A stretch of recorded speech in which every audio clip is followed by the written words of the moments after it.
Commissioners' regular meeting today, Tuesday, April 9th, and if we'd stand for the Pledge of Allegiance, please.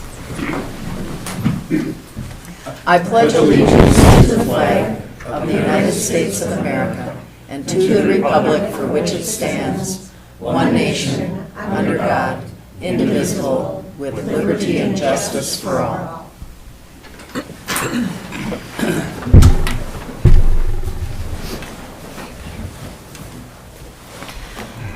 So as we look at our agenda this morning, are there any changes, additions, or adjustments to our agenda?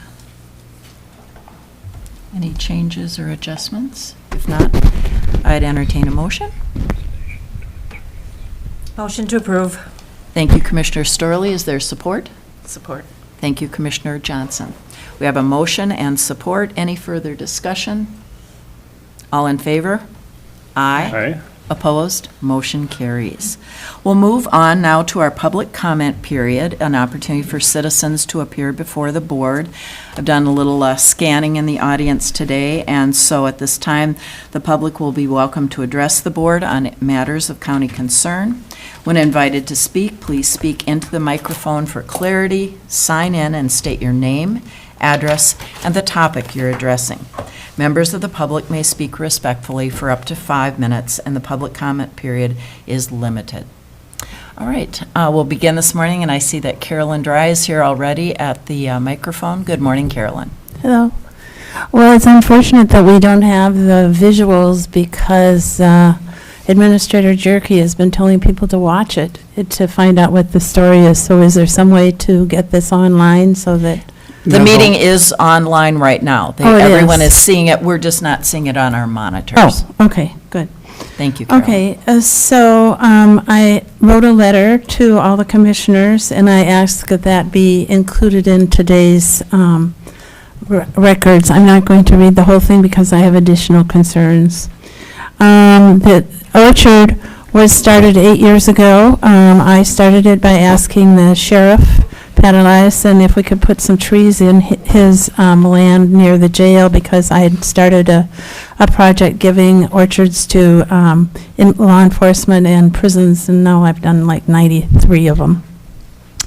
And this orchard is kind of an outgrowth of the man that developed the Honeycrisp and all those other apple trees for the university, David Bedford, and he started there were 7 orchards up here, and since it looked like the trees would survive, we decided to put this one in at the Law Enforcement Center. It's a very special orchard.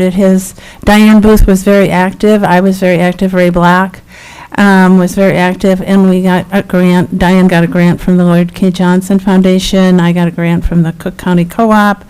My nonprofit put money in. Diane Booth put money in. The Headstrom Company, various Grand Marais community people and volunteers, and thousands of volunteer hours. The orchard gets water from off a roof, and we have an embedded irrigation system, which would make it difficult to transplant these trees, plus there are lots of electrical wires and old pipes and things that we had to be careful when we planted. It's a very successful and special orchard. It has, I brought the plan along, which I'll show in a minute. It has apple trees, pears, cherries, plums, grapes, various berries, such as raspberries, strawberries, and some unique apple tree types, which are pretty interesting. We did a tasting at the Hub last year, and everybody was amazed at the variety of apples. The trees came from the best nurseries. We also run a apple festival. Well, I run the apple festival, and that's one of the places where we collect apples and people come and pick. The elementary school students have worked here, GES first, and now the public school comes. And on Thursday today, we're going to teach them grafting. And so they're very heavily involved and have kind of an ownership in the orchard. So just to, I don't know if you can see this, but there are 22 grapevines, 5 different types, 2 types of strawberries, 1 type of raspberry, 2 types of blueberries, 2 types of honeyberries. There's 4 types of pears, 8 types of apple trees, 5 types of cherry trees, 2 types of apricot trees, 3 types of plums, and peaches don't do as well up here. We found that out. So anyhow, this orchard, which is the community orchard, Grand Marais Community Orchard is not called a county orchard, was not consulted at all by the architects, nor was I don't know if GES was consulted, because along this line right here, the road 7, is where all the parents come all the time to pick up their GES kids. And with the plan that you've drawn, there's a parking lot right there where cars are coming in and out, so I don't know how that part is going to work. I'm an architect, actually. I taught architecture at MIT and UCLA and Illinois for years, and I can tell you that this design could very easily go to the north of the site rather than the south of the site. I don't see why it's laid out like that, and I doubt whether there's enough activity to warrant this size of a building anyhow. The cost of $37 million is, everybody just says it's a non-starter, so I don't know how that's going to work. I'm wondering if this is another look at the jail in which we think of it as a value-generating center or money-generating center, and sort of a continuation of that last go-round with the jail. And finally, I question the way this has been handled with very little outreach so far, and it kind of breaks my trust in the county in terms of, you gave us the land to do this, and now you're taking it back after 8 years with all this effort and everything in this era of climate change. And I question the fiscal responsibility aspect. So again, here's the orchard, and this is what is at stake. Thank you very much.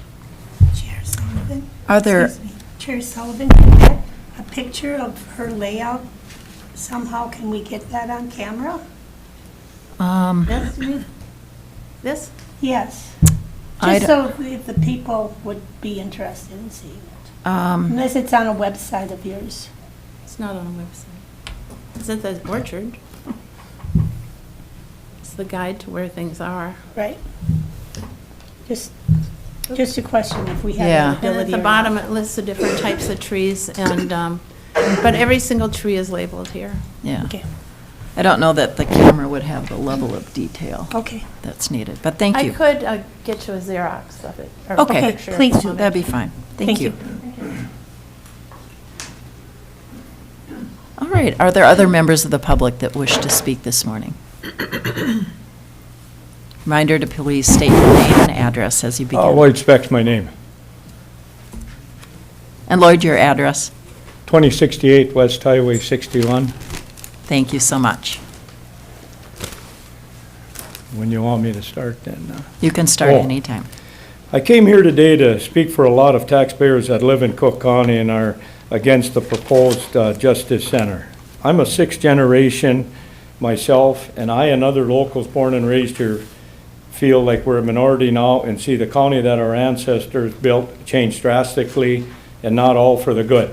I would like to address a lot of issues, but I know I will not have the time. I am dead against this Justice Center proposal, and here are some of the reasons why. It seems like every time our county gets involved in a building project, it loses more money, and the taxpayers are stuck with the bill. Here are a few examples. The YMCA, when it gets paid off in 2027, will have over $15 million, plus every year taxpayers have to put in another $400,000 to maintain it.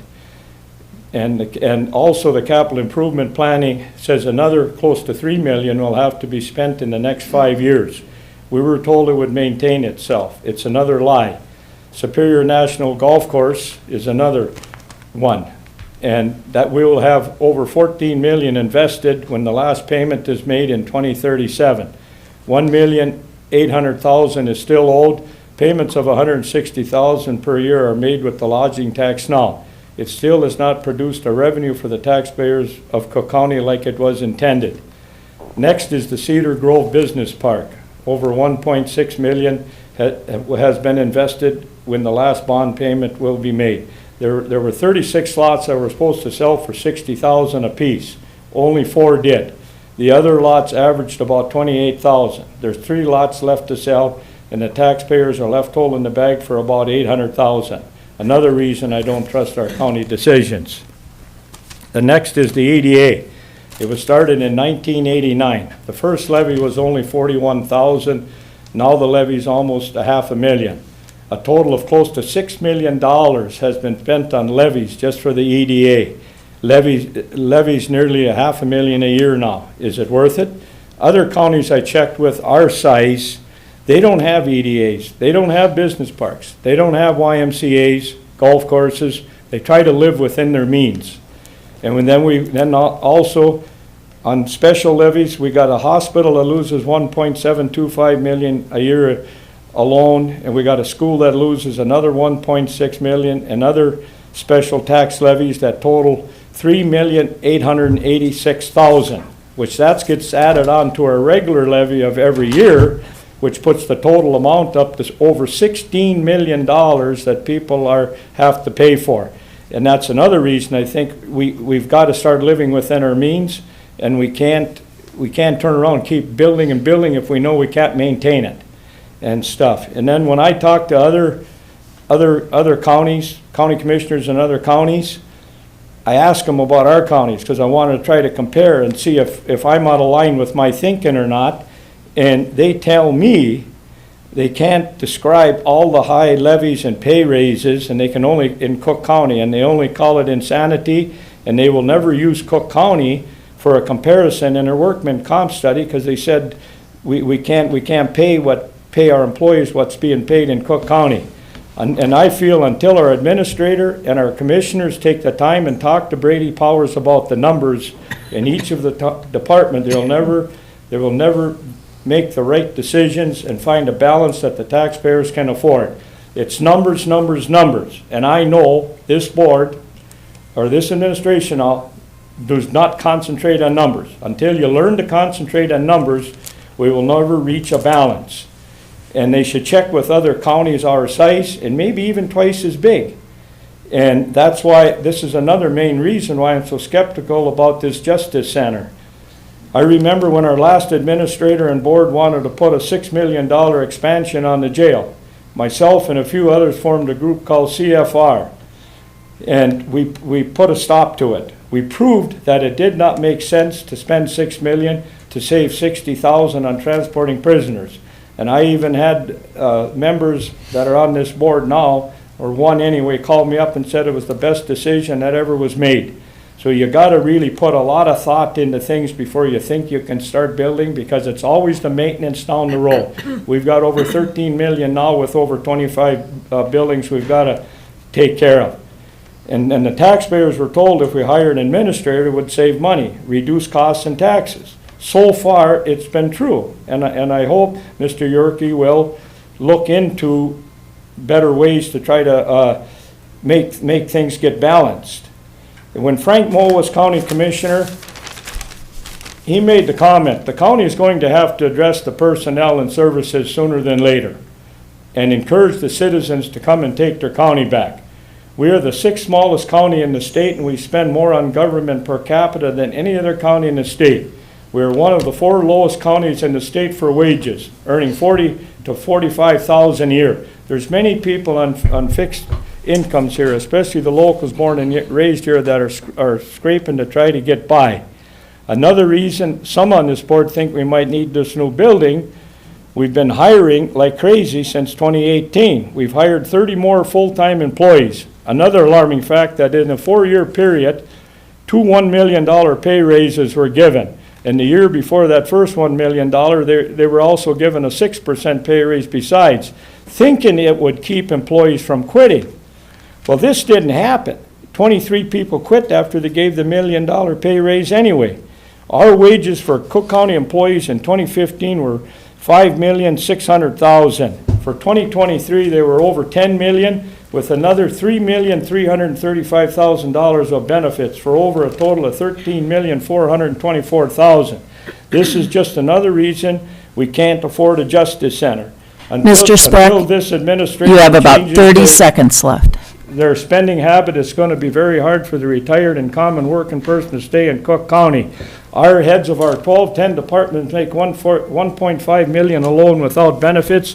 With them kind of wages, they should be able to figure out easier ways to try to keep from all the hiring process. And now I have some copies. If anybody up there is interested in some numbers, you can raise your hand. Ooh. Brady, you know these numbers, 'cause you gave them to me, right? Did I?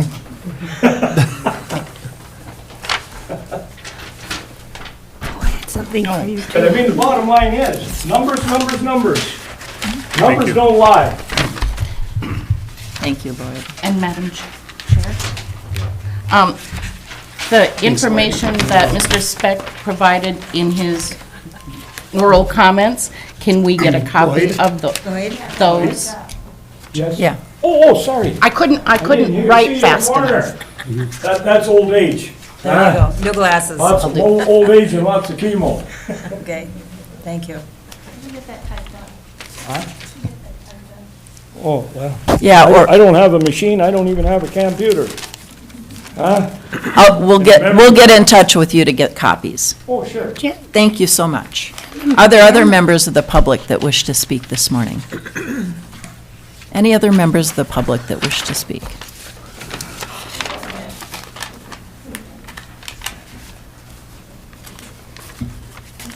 Morning. Good morning. I am Joyce Hayscree. I live in at 1102 West First Street in Grand Marais, and I was born and raised here. And I had great-grandparents that settled here, so I'm concerned about what goes on in this city and this county. And I think I'm probably going to be repeating a few things that Lloyd has said. But at a meeting a while back, I don't know, 3-4 years ago, it was decided law enforcement didn't need the expense of an expansion. Here we are, again, in 2024, and I think there's 2 of you commissioners who were on the board when this was going on. Here we are again in 2024, wanting to spend 27 to 33 million on a justice building. There is a difference between wants and needs. When is the focus in this county and city, because I'm a city member and I pay taxes there too, going to be on the taxpayer and keeping the levy down? It should be 0. It should be less than 0. Where is the additional money coming in on all these new properties, land, buildings? Where's it going? Not to lower the levy, obviously. Lloyd has given some numbers and it's eye-opening here. I'll have to get a copy, Lloyd.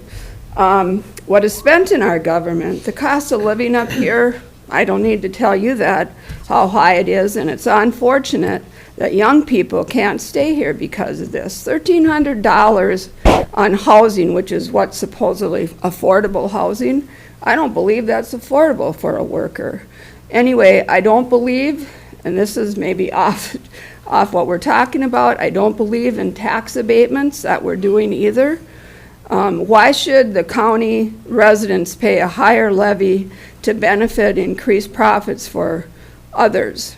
All of us would love an abatement. Gosh, I'd love a $3,000 abatement on my taxes. I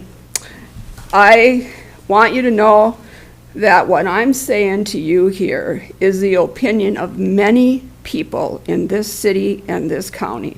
But you know what? They're afraid to come here because they have not been listened to for a long time, and they feel it's hopeless to speak out. You as commissioners, I hope you will listen to the people that are talking here, and remember, it is our money that you are spending. Thank you. Thank you very much. Are there other members of the public that wish to speak this morning? Any other members of the public?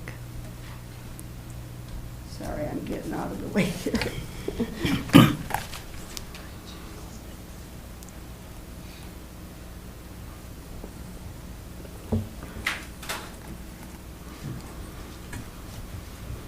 Good morning. Good morning. Arvis Thompson, 1455 County Road 14, District 4 East. I was thinking about this whole area of communication, and I'd like if you could share with us how the 5 of you commissioners get to talk about something perhaps as critical as this Justice Center. I know that you can only speak to two of you together at a time outside of a public meeting. Otherwise, 3 of you is considered a no-no, and you can't do that. So how do 5 of you ever get together? I know that you have a committee of the whole, but that small amount of time, and it's always focused on one issue, how do you communicate? If you could share that with us, maybe that would help us to understand that there really is some communication amongst the 5 of you to get down to the nitty-gritty and talk about things. I find it an interesting twist today to be asking questions of a presentation that the public has not yet seen. You've had this information, so you can about the Justice Center.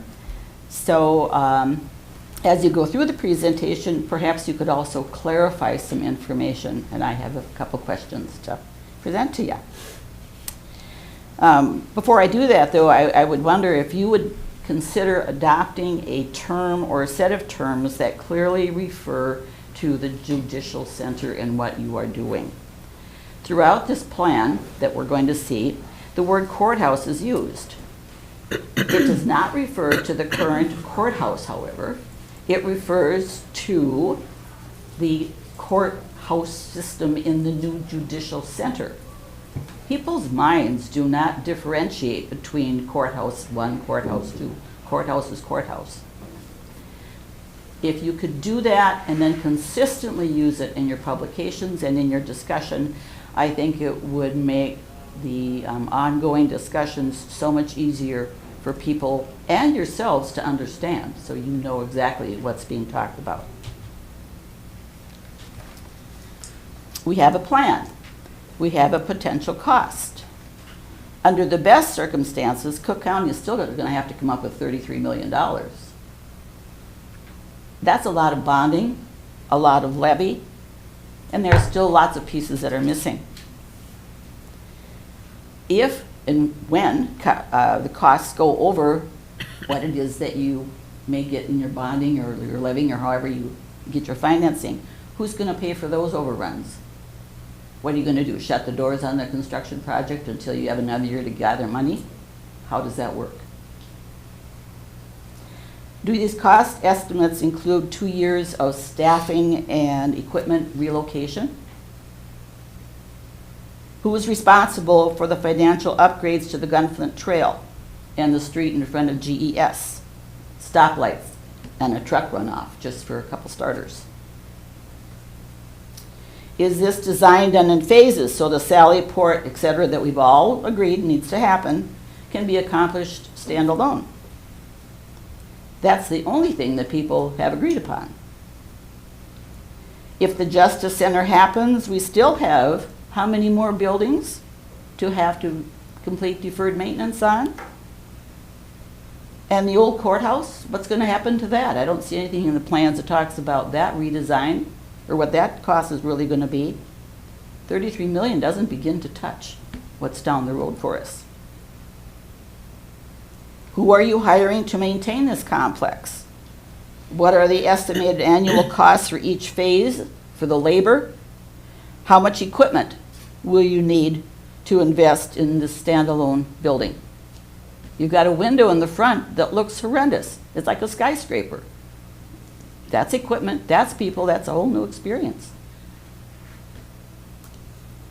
I'd like you to refer to page 25. It's called Space Programming in your packet, and I know you don't have that there, so it's probably difficult, but I will talk about it anyway. Arvis, you have about 30 seconds. I'd like someone to explain why there's no public defender space until 2035 in this plan. For some of these spaces, they're growing between 2030 and 2035. Does that mean that you have more plans for additional building after 2030? Where's the sheriff's office space going from 2,146 feet in 2024 down to 321 feet in 2030? That's 1/7 of the size. What's going on? Is there a projected start date? My parting line, thank you very much. I read somewhere that you are involved in enriching lives and strengthening communities. Strength does not come by telling people what they want or need. It comes by involving them in the decision. Your communities are waiting. Thank you so much. Are there other members of the public that wish to speak this morning?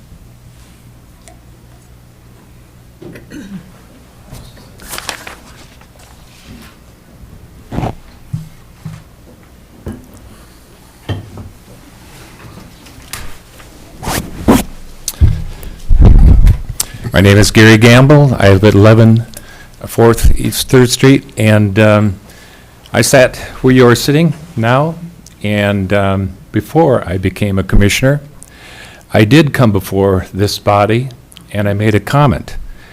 I said that when you are elected to a position, you are entrusted. You are not empowered. And that empowerment comes to the extent that your public trusts you, the people that put you in position. Some of these decisions, many of these decisions, are all built on a foundation of trust. And trust is cultivated. And so I remember sitting with the county administrator and with fellow commissioners, and we were trying to identify what our values were.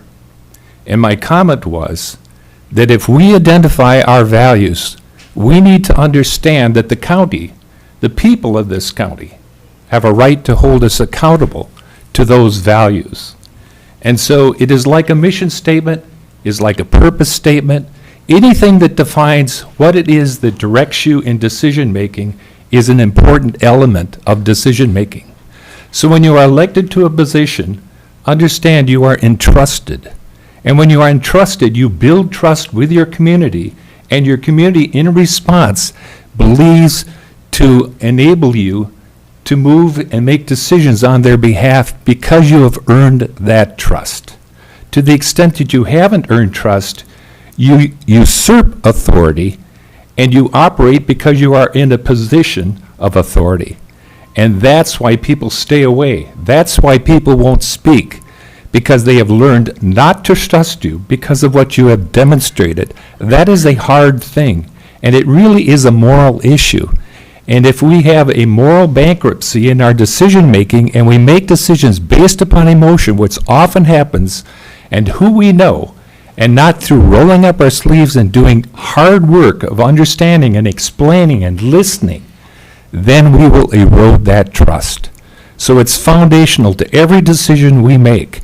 And when we choose to be elected to a position on behalf of serving people, we need to understand that this country is founded on those that are elected being the servants of the people. To the extent that we understand that definition, we will earn people's trust. Thank you. Thank you so much. Gary, did you thanks.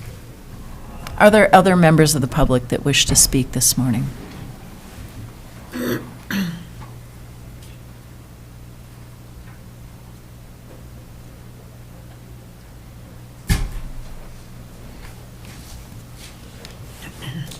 Hello, my name is Colton Thompson. I live at 100 Eliason Mill Road, Grand Marais 55604.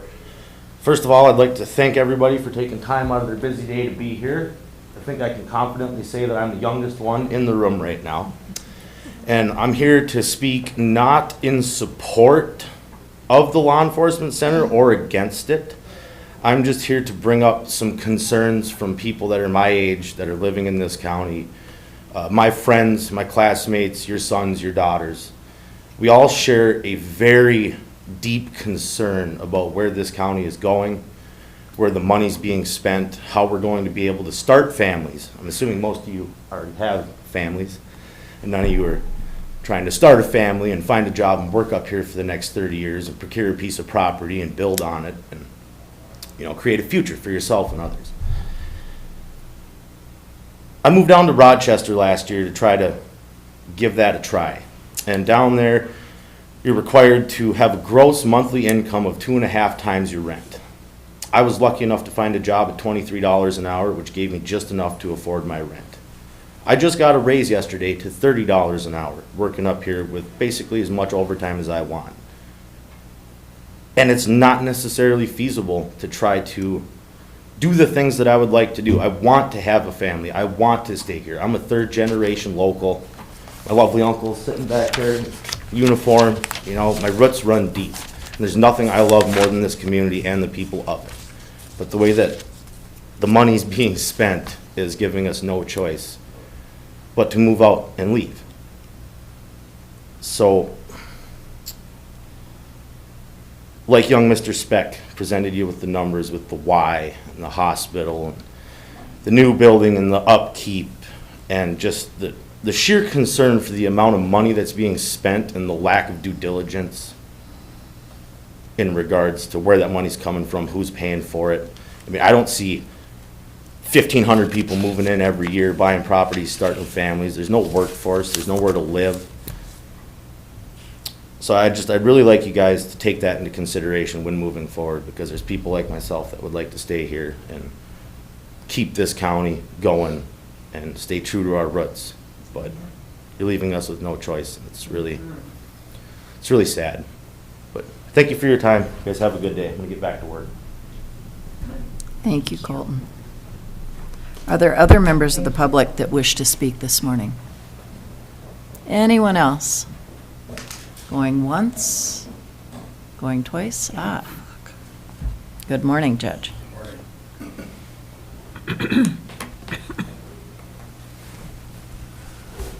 Folks, I'm Michael Acuzzo. I served as judge in the previous 13 years until I retired in October. Since then, I've been appointed as a senior judge for the state of Minnesota, where I can work in any location across the state as a fill-in judge typically. Also been asked to be involved in the committee that's looking at this implementation of this Justice Center. I really appreciate the comments that I've heard from everybody here today. It certainly has to be a significant concern regarding the amount of money that might be spent on the Judicial Center, how it's spent, is it carefully going to be dealt with in a responsible fashion. All of that is important. One of the concerns that I have is that I have not heard anybody talk about the potential need to improve the safety aspect of creating a judicial center. There are expenses involved in making changes. Cook County shares a problem that is truly statewide, because on a statewide basis, the courthouses and very often the jails, law enforcement centers, were built on many occasions, like ours, over 100 years ago. At the time that the current courthouse was built, it wasn't built with the same concerns over the need for safety and security in a way that newer buildings address those issues. Those do include some significant expenses. And the fact that we don't like to see an increase in our taxes, we don't like to see expenses, whether it's a temporary expense or whether it's a permanent expense. But sometimes, because of the age of buildings and the age of structures that were built without some of those important safety needs to be dealt with, there's going to be some expense that needs to be incurred in order to make changes that allow our courthouses, our court facility, as well as our jails. Those expenses are just become unnecessary as opposed to, or they become necessary as opposed to just something that's optional. So I certainly hope that people will keep that in mind, because the only reason that I've been involved in this particular potential build of a justice center is my concern about the need to improve the safety features that would be included with that, to make sure that people that come into the courthouses, come into court administration, are going to be doing it in safe environments. People that are called to serve as jurors during jury duty are going to be in a safe location where they can do it confidently. I certainly hope that we can continue to move in the direction that takes those things into consideration, and that we don't just deal with the financial issues that I heard voiced, and I recognize that they're important and legitimate concerns. But part of what we have to consider as we move forward goes beyond just the dollars and cents. Thank you very much. Thank you so much. Are there other members of the public that wish to speak? Any other members of the public? All right, at this time, we'll close our public comment session, and we'll move on to our consent agenda items. So are there any items a commissioner wishes to pull? Any items a commissioner would like to pull? All right, if not, I'd entertain a motion. I'll move to approve the consent agenda. Thank you, Commissioner Johnson. Is there support? I'll support. Thank you, Commissioner White. We have a motion and support. Any further discussion? All in favor? Aye. Aye. Opposed? Motion carries. Thank you. We'll move on at this time to item 4, which is our Judicial and Law Enforcement Center Master Planning. Administrator York. Thank you, Madam Chair, and good morning, folks. Good morning, Commissioners. Glad to see a lot of people in the room. I know there's a lot of interest in this project, and we're eager to share information with you about it. Just a little background on how we got here. So the county has undertaken a capital improvement plan process that we started back in 2022. We spent about a year and a half developing a capital improvement plan that the board approved in August of last year. And part of what was recommended in that plan was the addition of space to address shortage of workspaces for county staff, and also, as the judge just mentioned, to address some of the space concerns at the law enforcement center and the safety concerns that we have with our current court facilities. So on February 13th, the board approved a contract with BKV Group to do a master planning process. And what that is basically just looking at the space needs, looking at the site that we're considering building on, and then trying to figure out how do those pieces fit together. And I think you're going to hear from Henry Pittner, who's about to speak, that is a really interesting and very complicated process. I should mention, too, that when we began the process, we wanted to make sure that we had as many voices at the table as would have input on the project and also be working in the space that we're talking about. And so this morning, there are a number of people in the room who participated in that steering committee. Commissioner White was the board liaison to that group. Judge Kuzo, Mark Hoyne from the 6th Judicial District was part of that. Sheriff Pat Eliason was in it, Molly Hicken, the county attorney, and gosh, a number of... Rowan Watkins, Brian Silence, so our IT department and our maintenance department, and some other, I guess Carissa Mundy, also from the 6th District. Probation was involved, the public defender was involved as well. So we had a bunch of people at the table who would work in this space and who are familiar with the needs of those different functions. And so over the course of really just a couple of months, we had a series of meetings to talk about what the needs were. We talked with the team from BKV and Architectural Advantage about how we could address those needs. And I'll invite others who are involved in that process to speak about it after the presentation. But it was really a really good process. And I think BKV did a really excellent job of listening to all the people in the room and trying to understand what the issues are and to try to address those. So that's how we got where we are. One other thing I want to talk about is I've heard a lot of concern about the cost of this plan, and I want to acknowledge the validity of those concerns. There's a high price tag on this, anywhere from 27 to 33 million. What people need to know is that the board today, in approving or accepting this plan, is not making any commitment to spend dollars. There would have to be a lot of additional meetings and hearings to actually commit dollars to the project. The board was very specific back on February 13th that they didn't want to bite off the whole thing. They wanted to take the small piece of it and try to get a handle on what are the needs, what are the potential costs, so that we could have additional information to share with our legislators in support of our bonding application to the state. In speaking of the bonding application, I'd also like to add that we recognize that trying to put all of this cost on the county levy would be very difficult and would create a lot of burden for local taxpayers, and that's not something that we're eager to do. And so to the extent that we can get state assistance for this project, we're also looking at potential federal assistance for it. We'd like to keep as much of the cost off the county levy as we can, and I know the commissioners share that interest.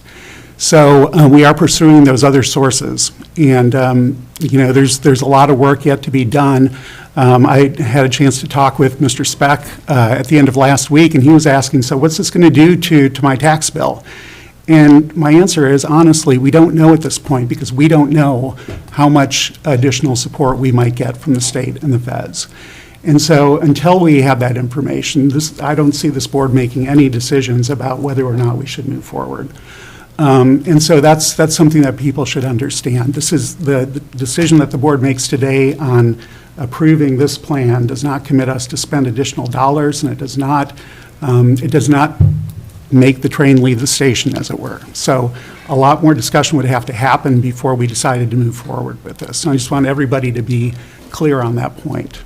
So I'm going to pause there, and I think I'll turn it over to Paul Michel and then Henry Pittner, who are with BKV Group. And then Melissa is from Architectural Advantage. They're going to be speaking about the planning process that we undertook and about the results of the work. Is Shane already dialed in? Oh. Yeah. Well, hang on just a sec. Is it showing up on your screens now, what we have? No. It is not. Okay, sorry. It's the exact same thing that's in your package. Right. If you want to follow along with that. Commissioner Sullivan, might I say something? Go right ahead. For those of you that didn't have the opportunity, like I did, to sit in with the architects and to listen to how this was developed, Shane? Yes. This is James York in Cook County. this group of outsiders The that meeting's have in come in, progress, and that we we're paid about to get help started us, this presentation I for have BKV. great feelings All and right, thank you. confidence that they were honest and listened, communicated well in helping to develop what the people sitting in that room, the people that will be using that space, wanted. So from our past public experience with outsiders coming in and telling us how to run our government or live our lives, I would like to say that this particular group of three that I've seen a lot, I never got a sense that there was an ulterior motive coming from them. I just felt they did us a good service. So thank you. Thank you, Thank you. Commissioner White. We'll turn it over at this time to BKV. All right. Thank you. Paul Michel, BKV Group. I'm a partner. I've been practicing in the government realm for nearly 3 decades. And then I also have Henry Pittner, who's a national specialist in courts and corrections, and then Melissa with Architecture Advantage. And we have Shane also with Architecture Advantage dialed in on the phone. I'm not sure we'll be able to share all the graphics with you, and given the limitations on technology we have today, but we're very grateful to be here to kind of summarize this process that we've all gone through together. We do take our job very seriously of listening first and then giving our advice. Like I said, we practice nationally, and we're very thankful to be able to do that because we can bring perspective from how other counties, other cities, other agencies are solving their facility problems. What's the best practices? How are we going to develop and plan facilities that are going to be safe and secure, that are going to give good service for years and years to come? So to that end, our process has been very collaborative. We've enjoyed the conversations. We've listened first, and then we've given our advice. So the first step we did was we went through what we call a programming process, where we, to your point, we've met with a lot of people, all the user groups that are engaged, to determine what the needs are. And when there's something that might stray a little bit outside what might be standard, we're going to ask questions about what those, what the needs are relative to the way this county operates, because you are unique. Your court, your law enforcement, and your jail operations are unique. We just are not going to take a rubber-stamped approach to how these facilities are planned. So to that end, we worked through programming, and then we worked through analyzing the site that has been proposed, and then generating concepts to say, essentially, not this is a finished design, but it is a concept on how this project might play out on this site, and then that gives us an opportunity to think about what the costs are going to be. So this is a very early step. It's not a finished design, but it does give the county and the citizens an idea really what it's going to take to give a facility that is going to operate for years to come, give the space needed to operate efficiently, and then generally what we feel the budget is going to be for the project. So with that, I'm going to turn it over to Henry Pittner to kind of walk through the details. All right, so just to be clear, you see nothing on your screens. Correct. We're just looking at the packet Okay, on our laptop. all right, that'll change what we're going to do with... Henry, the slides were attached to the board packet. Right, so yeah. they can see that on their individual. Well, we were going to have Shane spin the model around so you could see it too, Is it on so that screen? we're not going to be able to do that. Well, let's move. We could... I mean, that this is turn? kind of a big thing. I want to see his Yeah. slides. Yeah, let's a move. lot of it'll be what's on your sheets, but yeah, if you can... Is that gonna, would That's that not gonna work? get. No? Well, I can- yeah, I was gonna say, you guys can go over there, because Yeah, I can but see There's it. 2 chairs here. I think it's really important that we all have the same information. Absolutely.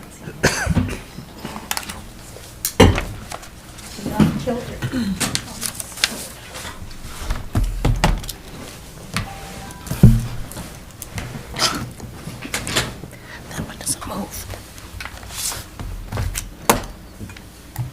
All right, we'll get started then. So what we're going to do is take you through what the process was to get us to the end point and the cost overall. So the first part of it was programming, site analysis, and the preliminary concepts that we started with. So on the programming, that's really about space and the way the space works in the program. And what you've seen is a summary, not the full detail behind it. But generally, what we're doing is the area that you can actually put your arms around in a room, that's called net area. And then you connect areas, that's departmental gross.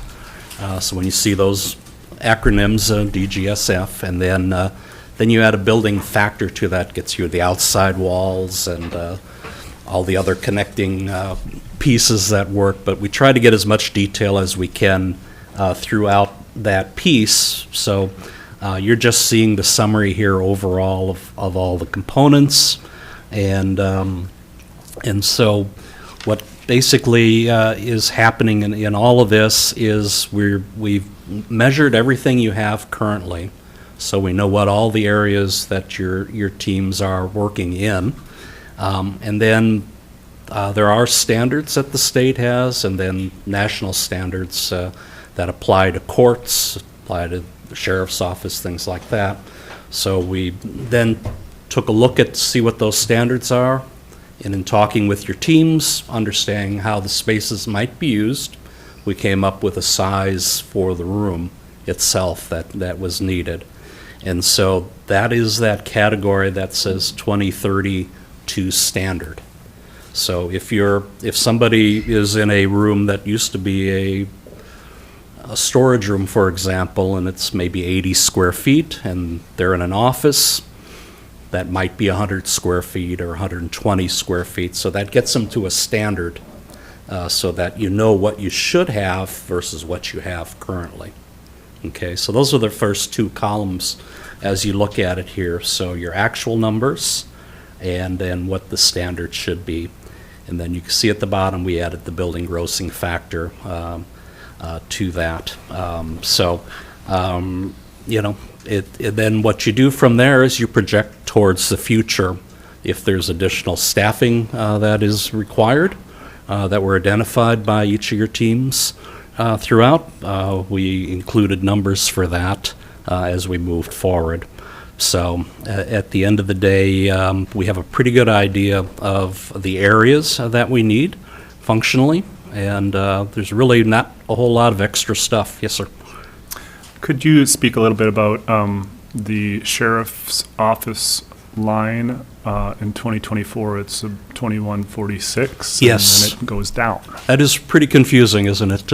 So what happens there is there's the existing part of the sheriff's office that's in the front.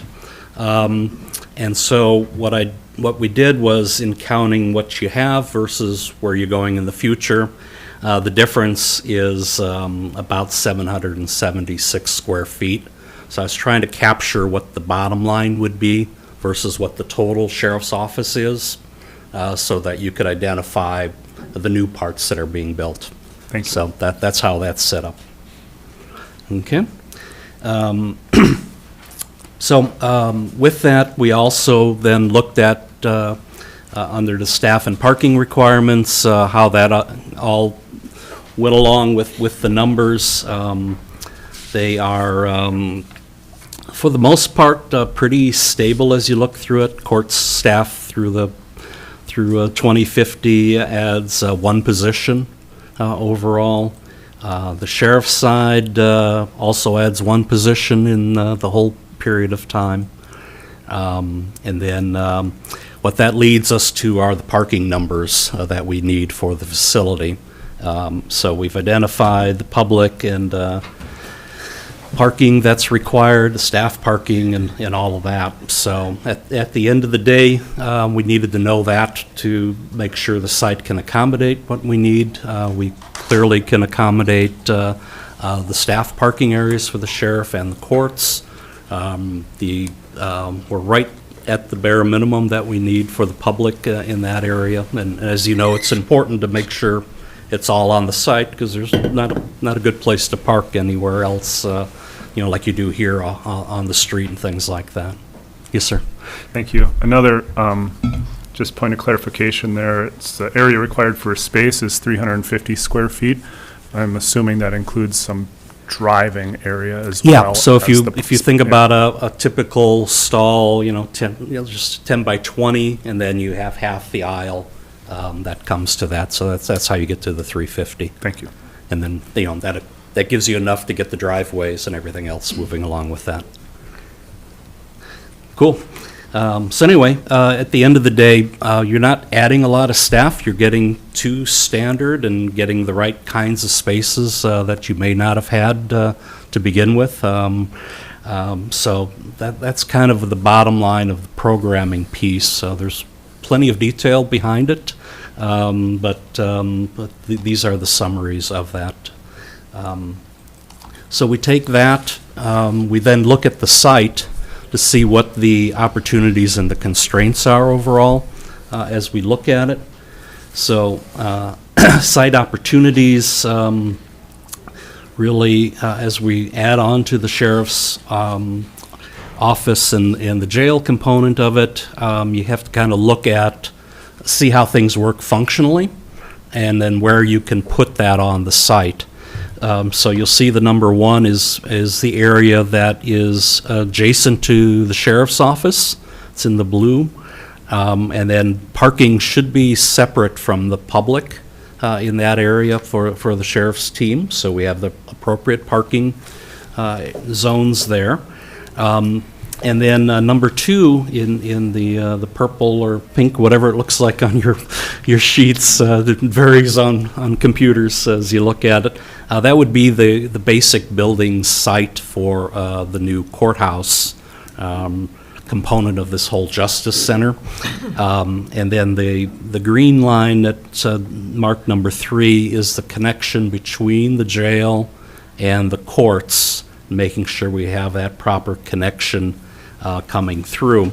So it's a diagram of how best to utilize the site. And if you think about how the function of the sheriff's office and the jail works, the only logical place to put the building is in two locations. One was identified in the CIP as putting a second floor on the building. Unfortunately, the jail and sheriff's office was not built to accommodate that.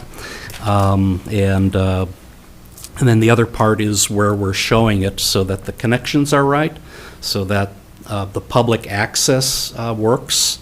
Putting things to the north, for example, with the courts, doesn't work. You have to have the vehicle sally port on the north side coming in.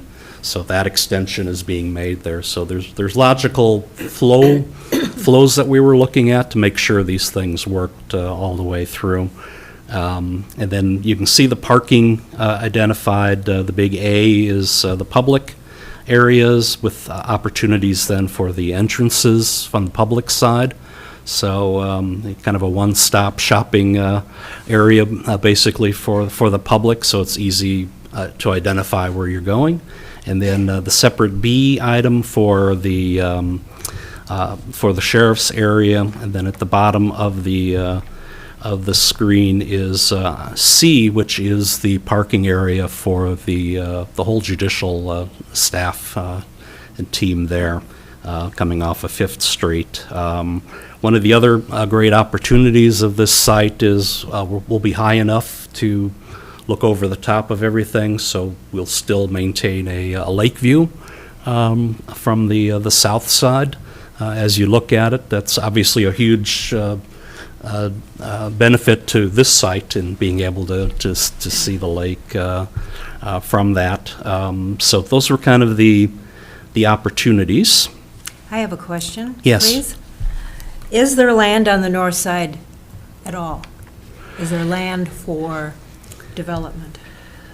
There is if you don't connect everything, but you're blasting everything that's there because you're continuing to go uphill at a pretty steep area, and then you start running out of space because you get to where the gas pumps are and all of that. So it's a very limited north piece, to move that on. But you lose the advantage of connection. You probably don't have enough parking as you look at it because you can't extend to the south because of the drop without building a structure. So we did look at all the components to So see it's how. definitely off the consideration. Yeah, from our standpoint, it is on functional reasons. Thank you. Yes. So this site that you've proposed, number 2 there. Yes. Were there soil borings done, and will it require blasting there? So there's going to be some blasting that'll happen in Site 2. We haven't gone to that step yet because it's a master plan. Normally, you begin that as you move on and make a decision to make the project work. You don't want to spend that money ahead of time, generally. But there'll also be some blasting on the north part of the site also. The sheriff's office, is probably most of you on the board know, the water comes right down the hill and right into the sheriff's office. It's rotting everything out on that side of the building, so there needs to be a correction on how that parking lot works. And then to get the amount of parking that we need for the public, we'll have to go into the hill a little bit on the north and blast that area out. So our cost estimate that you'll see at the end as we go through that anticipated all those moves. So we did get costs for the blasting. Thank you. Okay. Commissioner Mills. Thank you, Madam Chair. And so, sorry to be throwing. This is okay. I'd rather be interactive this way instead of trying to wait till the end and figure out what you were talking about from your notes, right? Thank you. Yeah. So the court staff parking area, C, there's, been concerns from the public, both about safety as well as the orchard and our investment there, and also just usability or flow. Yes. Have we looked at having the court staff parking area to the west of the jail? We did actually. We actually looked at taking the whole block number 2 and moving it to the west. And the problem is your property line ends pretty quickly after the jail. Oh. So there's a large easement that goes through there, and then there's the residential property next to it.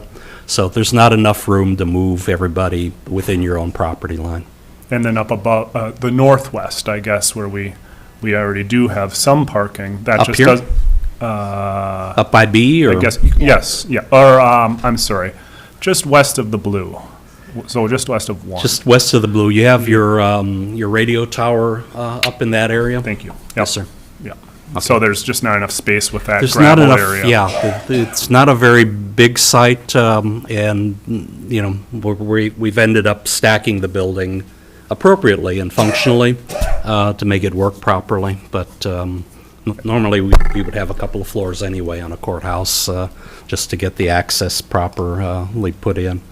So yeah, we've looked at a lot of different things, and we're hoping there were more options. But you know, it came down to these opportunities. The constraints really are all about the slopes, and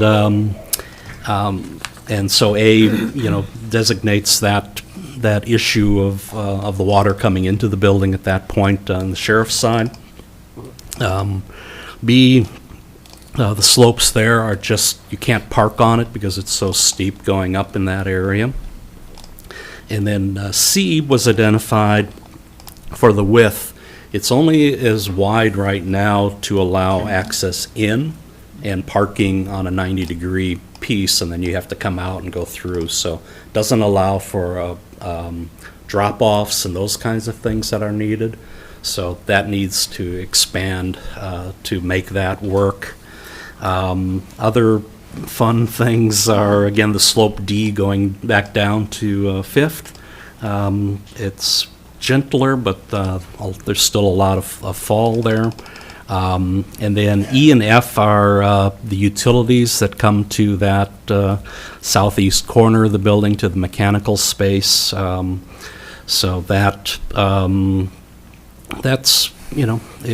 not ideal, but you have to work through things like that in construction as you go. And then G is the propane tank area that serves the facility. So those were kind of the constraints. After we did the constraints, we also understand that the Gunflint Trail that's proposed on the roadway will be on our side of the roadway. It goes from the curb line 10 feet into the area. It's within their right-of-way. There's a 100-foot right-of-way on Gunflint, and also on 5th Street. So that limits some of the areas we can work with, but we're pretty convinced the Gunflint trail portion will be just fine with where that is and where we are with the proposed parking. But we do need to get, as this thing continues to move on, you need the soil borings. You then need to go ahead and get a survey of the whole site and all of that as part of the deal. Make sure everything fits. Right now it's based on GIS information, and so that's how master planning works. It's not an exact science, but it's trying to get the parts where they belong, so you have a plan in the future to figure out how you're going to build and what you're going to build and all of that. Can I ask a question on that? Yes. As far as trying to figure out how this all fits in here, did you consult the city zoning codes and setbacks? So we Does that factor? did look at the zoning ordinance. Melissa and her team looked at that, and we will most likely need an ordinance amendment to their ordinance in the height of the building. I think it was 30. Yeah, right now it's a 35-foot. Yeah, so it's restriction, but it is based on the average of the grade around the building, and so a little more detail is needed to understand what that average grade would be. Oh, thank you. To understand what the average grade would be across the whole development. That's what defines the 0 line and then 35 feet from there. So we know we're close, but there may need to be an amendment done there. Yeah. Thank you. Or variance, I'm sorry for terminology. The other thing to consider with a courthouse addition is the courts need height. So you need, by state standards, you need 12 feet minimum of ceiling height, which then gets you to about 18 feet floor-to-floor height, or floor-to-roof height with that. So if you picture, you know, the upper floor being the courts at 18 feet, the next floor would have to be less than 18 feet to make that all fit within the 35 feet. So it's a tough deal to put together overall without having a variance. But it's typical of courthouse design all over the place, but specific height-wise to this state. Other questions? Okay. Oops, went backwards. Here we go. So, so now in the process, we've gone through in detail with all the stakeholders that are going to be using the building, what their needs are, so we have an area, we have spaces, we know how they would like to be, what the adjacencies might be overall. We know the constraints of the site and the opportunities of the site. So what we did then is come up with some initial concepts that we showed the committee. And so there were three initial things that we looked at overall. The first one was from your capital improvement plan from a couple of years ago, where it suggested that maybe we could add on to the second floor. And I've mentioned this already, but just to be really clear, it's the roof you have is a precast concrete roof, so it's made specifically for the roof because it's the most efficient way to do it. In order to put a second floor on this, we would have to add new columns throughout the building, disrupt operations overall, and it's still, is a really hard thing to do with OSHA requirements and other things. So we looked at that and made a decision that that probably wasn't a good option overall to look at, and the committee concurred with the idea at least. Then we had two different ideas on how to utilize the site for the sheriff's office on that north side, and our intention was never to build on top of the building. It was always to build around it. So we looked at different ways to do that, and we really needed a two-story stack because of the amount of space that it was needed for the Emergency Operations Center, for example, along with the vehicle sally port and all those things. So we came up with a couple of different ways to stack it. The preference really was for the very first way we stacked it, so we carried that on. And then we looked at two different ways to stack the courthouse in its location. And one of them had a very traditional courts layout in the upper floor, where you have a corridor in front of the courtroom. And in this case, the back of the courtroom where the judge would be sitting and have access back to chambers and all of that. As a functional diagram, it's a great diagram because it connects the jail portion separately from the chambers area and keeps the public separate also.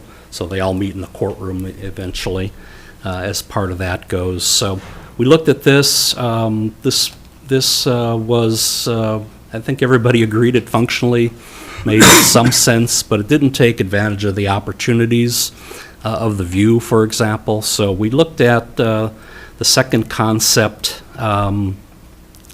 really turned itself and turned the courtroom, which then required us to figure out how to make all the pieces work with that. So the chambers remained where they were. The jail component in the green moved spaces, and then the corridor got really long with putting it onto the west side of the property. As we were talking through the flows and the ideas, because a lot of people preferred having the view out of the courtroom to the lake, if we could make it work, it occurred to us that there was a third way to do this, which ended up being where we're going with. But the idea was to connect the stair and the elevator from the public side in a corridor that came straight down, take advantage of that view, put the courtroom in the same position. So it ended up being kind of a hybrid of different ideas, and the committee helped think and look through some of those ideas. So it was kind of a collaborative piece. As you look at the rest of the site, you can see the parking pieces that we had put in, the existing access point to the site, and the sheriff's office areas. Everything was kind of looked at. This is an interesting diagram because we were trying to keep everything on one sheet so we could move it around. So it's a little difficult to read, except when you're in a setting where I can manipulate it all the time. So those were the concepts we came up with. So the idea, the committee recommendation to us was to take the third concept, use that with the changes that we had discussed in the meeting, and then we came back to show that, and it ended up being the master plan that we have. Question? Yes, thank you. So is concept C totally out of the picture? So concept C was is been modified, but the basic idea remains, and now has become the master plan. It's more efficient in how the public gets to the courtroom and to the other spaces that are happening. It takes advantage of the opportunity to have the lake view from up there, and it operationally works really well. Took a little bit of every time you do a master plan, it's a puzzle. You have all these pieces, and you got to figure out how it fits. But my puzzle pieces don't have any colors on them, so it makes it really difficult to figure out how to put it together. But with the input that we get, from the teams, we make suggestions. They make suggestions back, and we come to a consensus at the end of the day overall and how the building should operate. So we took concept C basically and modified that to the requirements that the team was asking for at that point. Well, I think a view is nice, but I think we're looking at functionality and cost. This is super functional, and this one's, the new concept is actually more efficient than concept C and more functional. The functional layout is much better.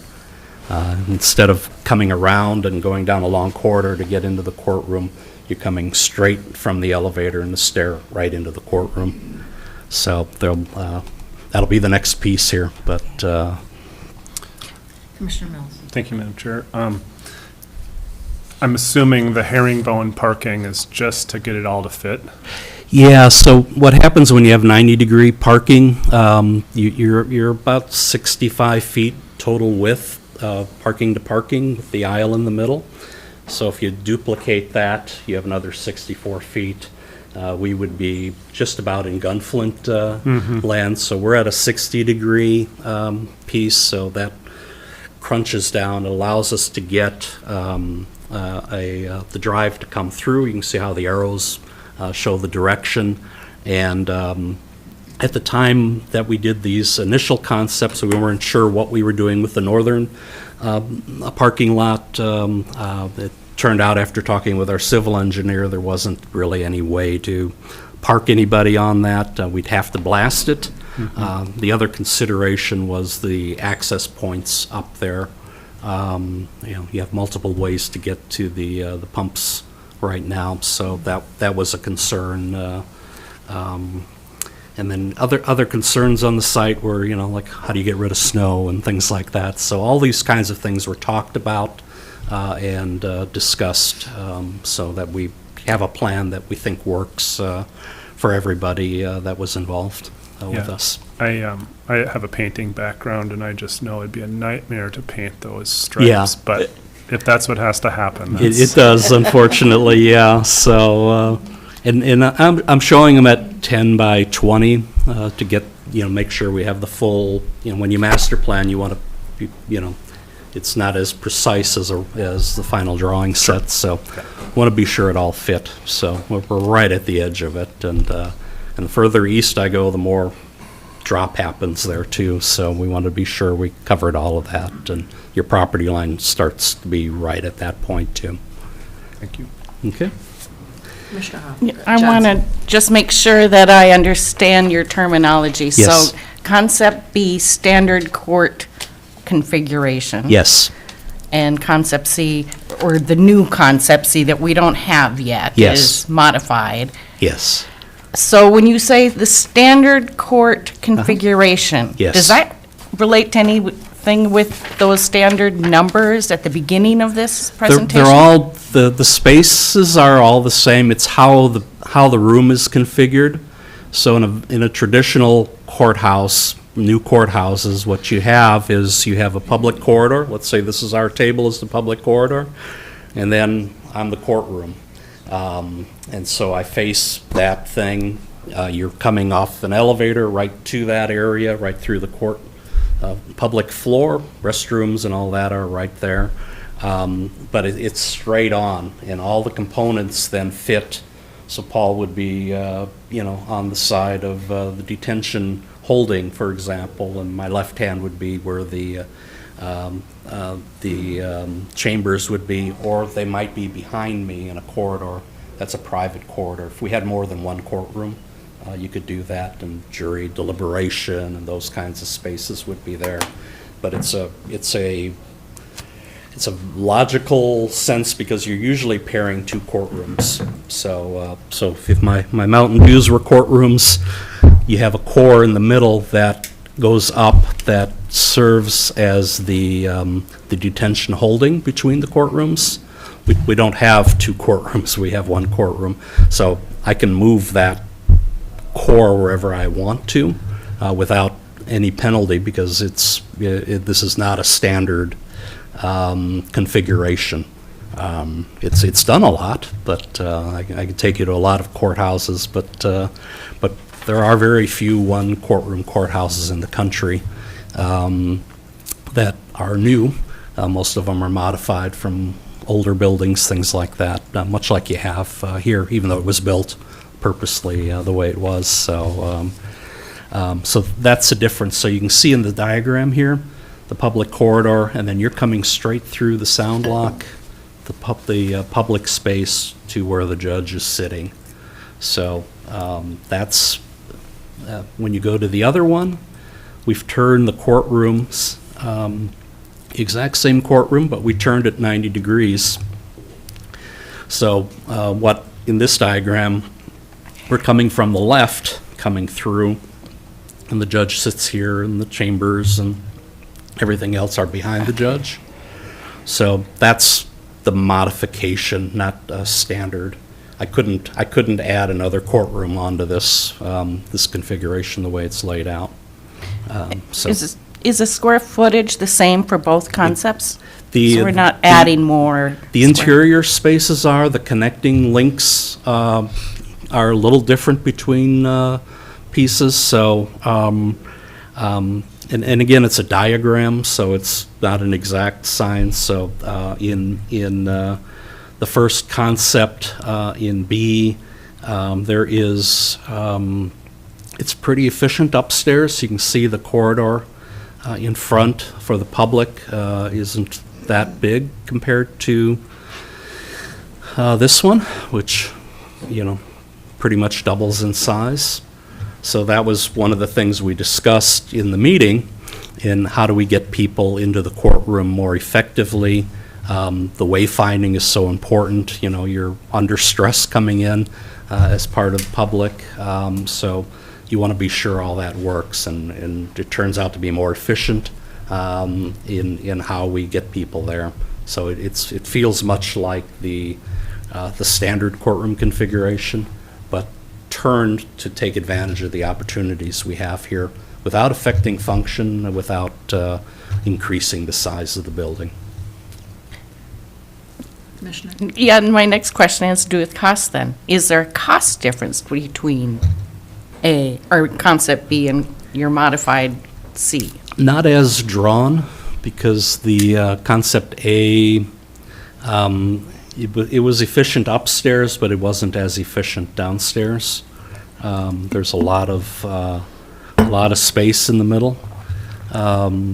That's good to a certain point, but it's a little excessive. That was part of the disadvantage of that scheme comparatively.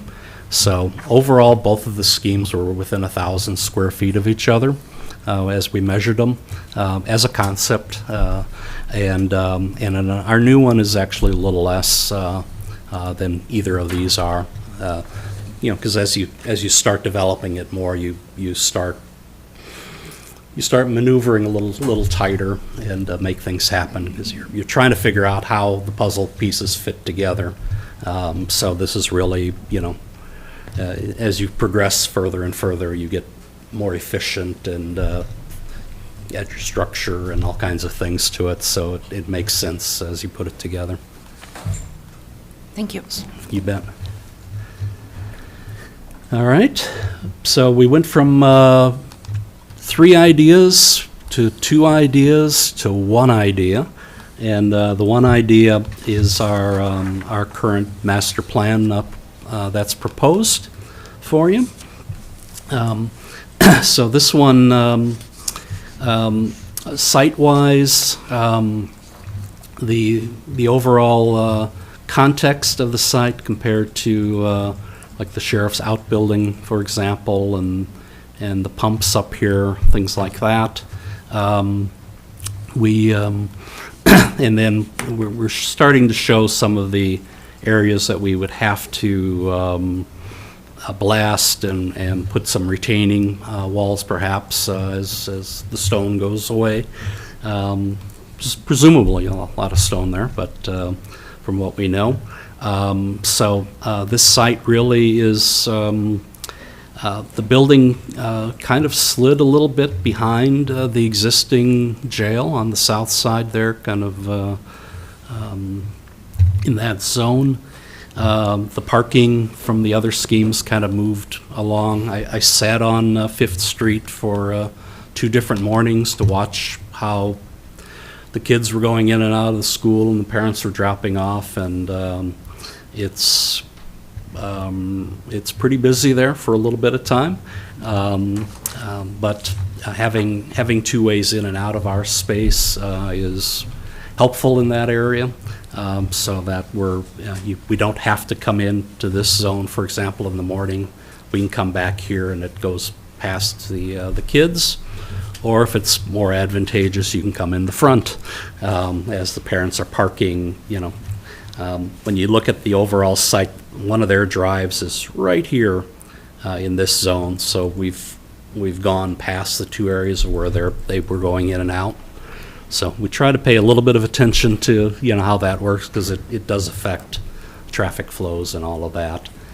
For reference, I need to be 100 feet from the intersection to the beginning of any driveway access point. Originally, I thought it was 40, but in talking with our civil engineers, they corrected us and made sure we had 100 feet there. So I originally had this drive a little closer, about halfway there, but can't do it. So this is as close as I can get that.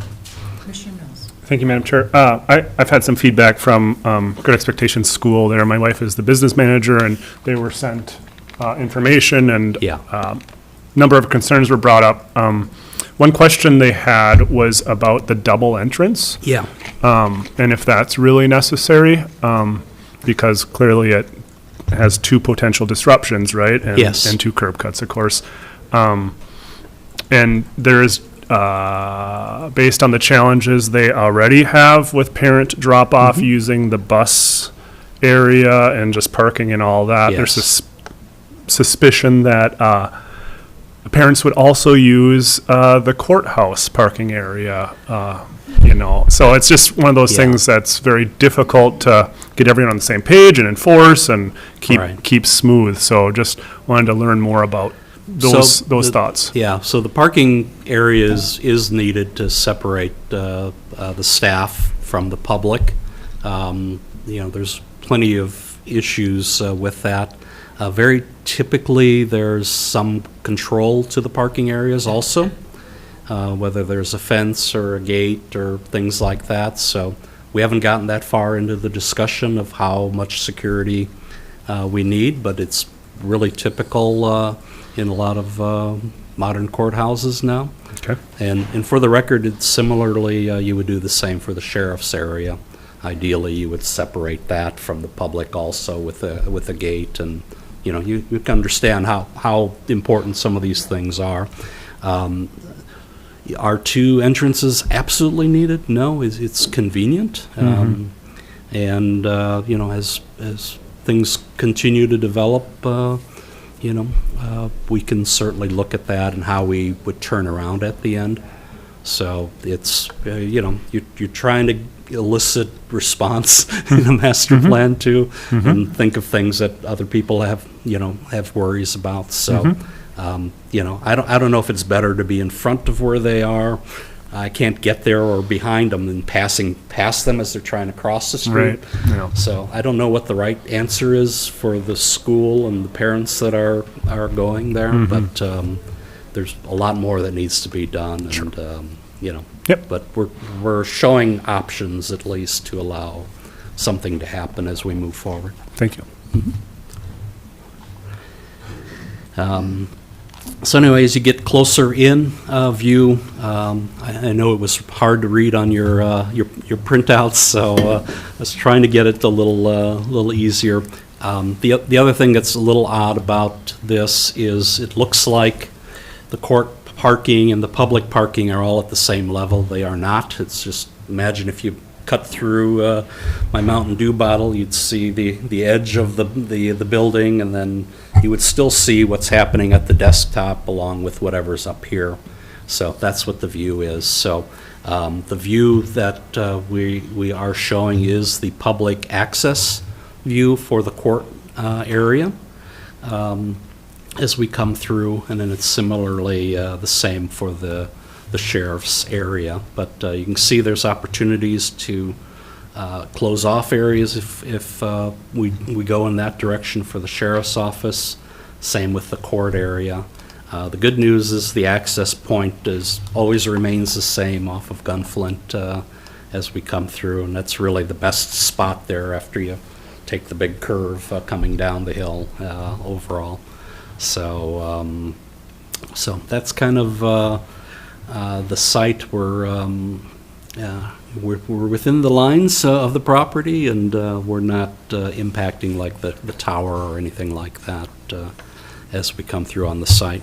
Thank you, Madam Chair. So has the highway department been involved with this as far as traffic flows and all that kind of stuff? I've talked with Robbie about it, and he has some of those same concerns too. Again, this is just conceptual at this point, so. Nope, just thinking. We'd have to sort through that. Nope. No. Thank you. Yeah, and, I think the thing to consider is you have court twice a week. Right. And you don't have jury trials regularly. So that's where a lot of the traffic comes from, when you're looking at 20 staff total. There isn't as much traffic as people might think, and the sheriff's office doesn't really generate a whole lot from that standpoint either. Wait, I'm not trying to shoot down these concepts Okay, by any means. no. I'm just asking. Yeah. Just want to explain thank you. Yeah. Yes, sir. I just want to clarify my next question. Yeah, okay. So in these site plans, we have that upper entrance that won't be an entrance. Is that right? Yes. So Okay. we after a lot of discussion, we determined that it's still we would still just use the upper entrance to that area for the pumps and all that. To get the parking counts that we needed, we need to blast a good area there and allow for the drive around to get in and out. The only thing that we did talk about, the sheriff had mentioned that the tree line just north of that entry makes it really difficult to see that entry. And I've gone up and down that many times now to see. I'm sorry, which entry? I guess maybe there's 3 entrances, and I was. Yes. So I wasn't talking about the furthest north one. I was wondering about the next one. The middle down. one. Yeah, we're getting rid of that one. Getting rid of that. And Okay. we have discussed that. The sheriff mentioned, though, the furthest north one, the difficulty there is the tree line. Okay. In people seeing that entrance properly when they're coming down the hill. And so that's the pump, the Yes, pump one. Okay, thank you. that's correct. Yep. Yeah, the pump's here in the middle. So it's that will be some maintenance that somebody needs to do to make that Sure. a safer Yep. piece. And but beyond that, there wasn't really a huge reason to keep that at the end of the day, as it was discussed. Well, and so I'm probably answering my own question, but had it been discussed to have just the middle entrance and not that current main entrance? Because that, it separates, right? It kind of Yeah. divides it and uses potential parking space for the drive. But for maybe safety or emergency purposes, you want a straight shot or, Yeah, I think overall, it's relatively flat on the north side as you look at all these pieces up here. So that's the real reason you'd want to keep that, and then the traffic flow that goes past the pumps also, with the equipment and all of that, and the connection back, are the important connections. That other connection is just kind of probably really convenient for the sheriff to bring their vehicles up there, but they're willing to come out and go around. I'm sorry, I'm a little confused. Yeah. Henry, his question was the middle, that one. Yeah. Turning that into the main access, correct? to the Right. site Instead of the existing. Yeah, it's not as good because it's not directly tied to the back. And if the trees are removed, then we felt that it would be a really good entrance just for the directness to get back into that area. Yeah, and so I guess my question, and you don't need to answer it, but just where I'm coming from is just the balance of the directness versus parking spots and space. Like, I don't know how to weigh Yeah. that or balance it, but that's just kind of what's going through my head is like, well, would it be better to have more parking spots and less direct, or maybe just from a safety standpoint and Yeah. emergency standpoint, it's really important to have that straight shot. So on an everyday use of the public parking, we're only going to need the lower part of it. The times when there are juries, we're going to need the extra capacity. Heaven forbid we have a jury and we have emergency operations enacting, then I'm at the very capacity of the parking. So we're right at that threshold. I can't really go less because we're going to have juries, and we have to have enough to park them. Yep. And that it works pretty well with the amount of people that we would have in the EOC at any time, to allow them to get in and out. Thank you. Okay. Any other site questions? Okay, let's go into the floor plans.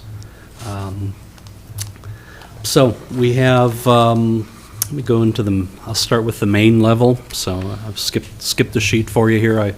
In your sheets, it went from upper, middle, down, low. But I want to give you kind of a feel for how it's setting up here.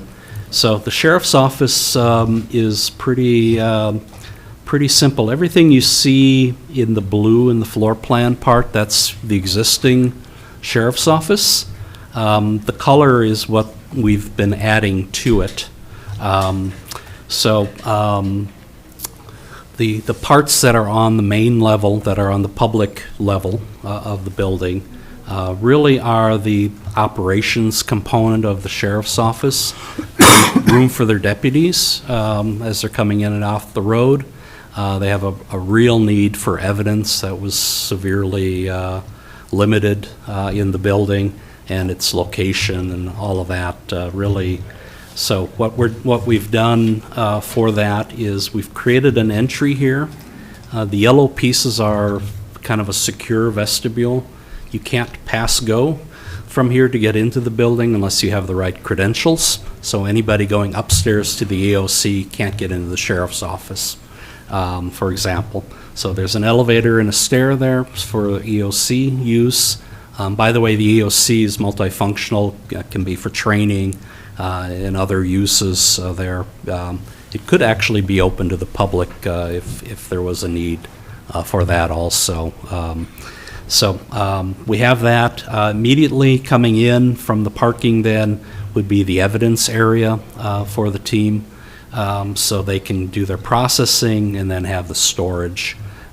It seems really odd to put something like that at the front of the building, but because we're so close to the parking and all that, and as we needed to expand that area, this area has no windows, nothing, because it's all evidence in it, so it creates the appropriate backstop really to the exterior of the building as you move forward. So that's kind of that zone. All the deputies then are kind of in the middle. They have two ways to get in and out, so depending where they park, they can, the important thing is that they get in and out quickly as they get back onto the road. As they get through, there's a staff break area, conference area, some restrooms, and then we added 2 offices, one for the investigator and one for emergency management. So emergency management coming out of this building, coming out to us. So that kind of fits in there. Most of the offices remain exactly as they are. As you know, the sheriff has the very first office currently. Yes, sir. Go ahead. Thanks, Madam Chair. Henry, could you talk a little bit? We had a lot of conversation about natural light in Yes. workspaces. And so the deputy workstations, that shows an interior space. Yes. And could you say a little bit about kind of what we thought about Sure. that? No, absolutely. So again, this blue line that you see here on the screen, that's the existing part of the building. That's the vehicle sally port here on the left, with the red is where the door is currently, and then the break conference area currently is in this. It fit perfectly for 6x6 cubicles for each of the deputies. So we have 12 that are in this zone, and because it's your existing area, an existing building, we would put skylights in at the top, easy to do, cost effective, so that they would get daylight into those areas. And we would similarly, with the investigator and the emergency management, we would put a skylight in the corridor so that they can get daylight in from the front of their offices, so they would have appropriate daylight in there. So those are kind of, details as we continue on. Things are probably going to change a little bit here and there, but we at least have a strategy for some of these things as we move forth. So that kind of fits that area. The other part is, we're able to go all the way around the deputy areas if they need to come into the jail, for example. If there's an incident coming on, there's easy access from that area. So it's very typically the road patrol comes in to take care of those kinds of things. So that access remains. That access extends out to a new vehicle sally port. We looked at options of a drive-through and a pull-in, pull-out like you have now. This demonstrates the size of an ambulance and what's required for the stretcher and the space behind it and a little bit of space in front of it. So it's big compared to what you have now, and then it has lots of room on the side to be able to think about bringing somebody that you've arrested, bring them into the vehicle sally port. Right now, you're angling the squad to be able to get the people out and then into the jail. Super dangerous and inappropriate. You have to deal with what you have. But so we wanted to demonstrate that how big that actually is comparatively. So pretty close to what the CIP had put in. I think we're about 100 square feet bigger than that, for example. So that's kind of the green area coming in. With that, the windows that are there currently into the 3 cells that are on the north side of the building, those would be shut off. And then what we would do is bring in a new window into the day room, so they would get their daylight from the day room, and which is perfectly fine with the DOC as you do that. So, And in fact, required by the DOC. Daylight is required by the DOC, so it would appear that probably was a value engineering piece somewhere down, years ago, that there probably was a window here and it got put away.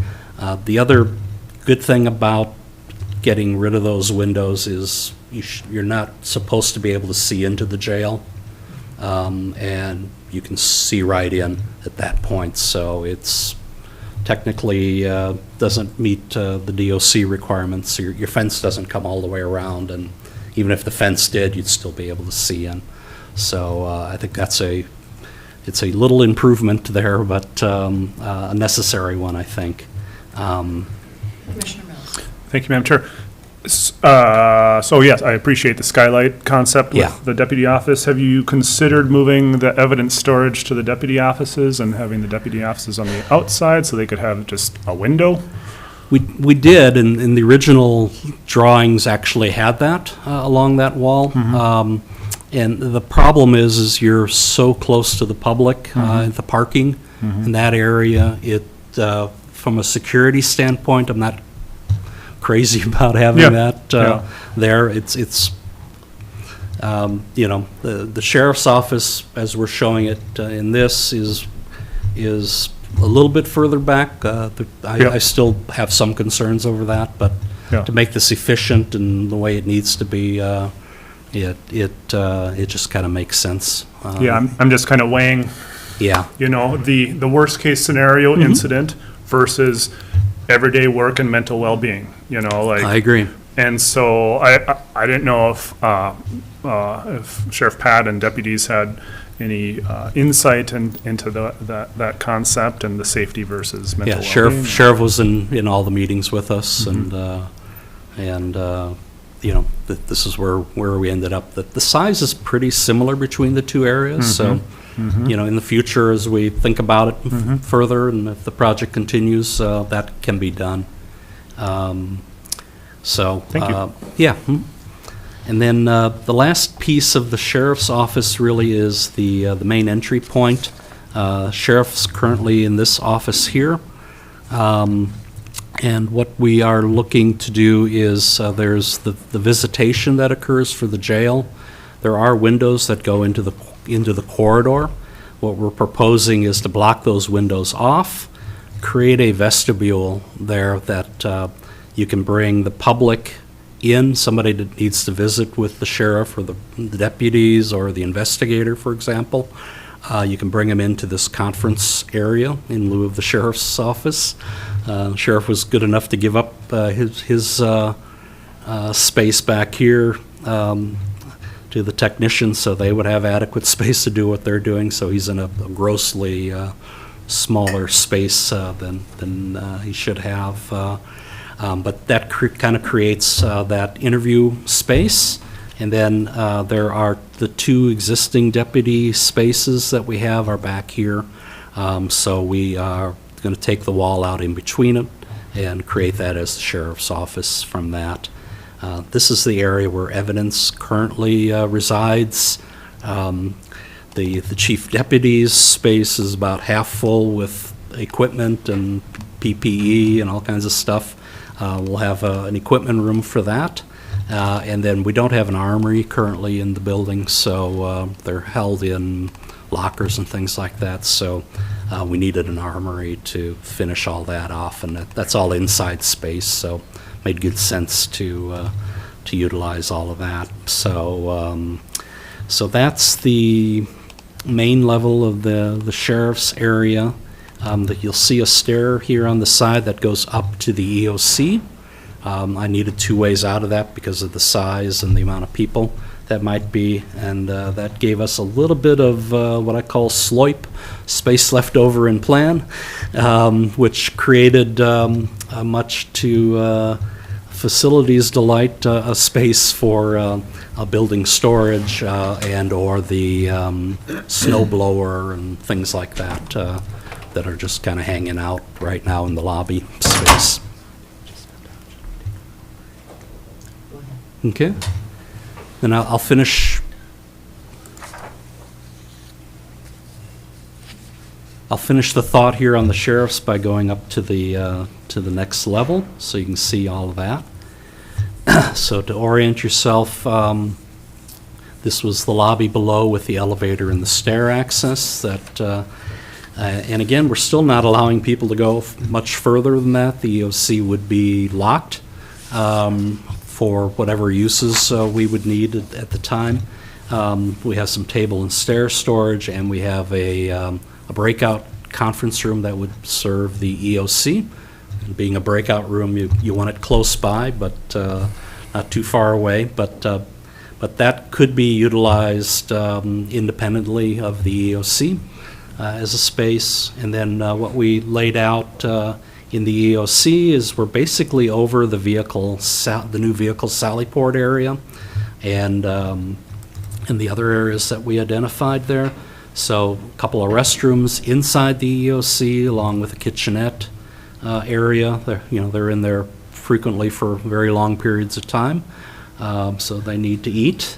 There's a radio dispatch radio and dispatch room there that most of it's done with cell, but there are radios and things. And then some storage here that would be for physical training that's needed for the sheriff's office. So this would store mats and dummies and the things that you would need for that kind of work. So pretty effective and efficient for them. Then you can see the back stair here as your second way out of the space. We're currently looking at 6 spaces that could sit ideally around 24 people. They're bringing their laptops, all the technology and things that you need with that, but it can be reconfigured in a lot of different ways. So pretty effective. And then downstairs you can see the dark pieces here are the skylights that I talked about earlier into the 2 deputy spaces, and then in the corridor as you come through that area. So so that gives you the full pictures of the sheriff's additions that we would need to meet the program requirements. Thank you. Okay. Would you mind, I see people coming and going. Yeah. I think we need to take a short break. It's a good idea. So if we could do that for 5 minutes. Absolutely. Thank you for letting me finish the thought here at least. Yeah, please do. Good.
we don't have. We'll be starting in just a moment. For Commissioner White, is it? That's Okay. why we're waiting Oh, okay. for Commissioner White. Okay. All right, thank you for taking a short break. We appreciate the opportunity to come back and hear more about the proposed Justice Center. Great, thank you. All right, I'm going to go back to the main level, and we'll go to the courtroom side of the building, so you can get a feel for what the spaces are. So hopefully the list on the side was helpful for you to understand what the parts are. I know it's super tiny when you print it all out. So let me kind of work you through the entry point. So it's on the far right. There's a weather vestibule, and then you come into the queuing area for the courtroom. So as we all came in today through security, when you have bigger crowds, you need a little bit of an area to queue into.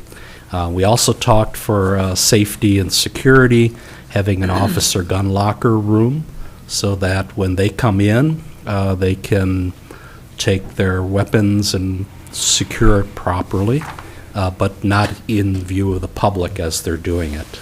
You don't want those opportunities, so you need a room for that. Then the arrows point you through the magnetometer, so your body gets viewed, and then the package X-ray as you have now. So that area works there with the security officer working behind that area. When you're looking at the plan, everything in red is full height walls, basically.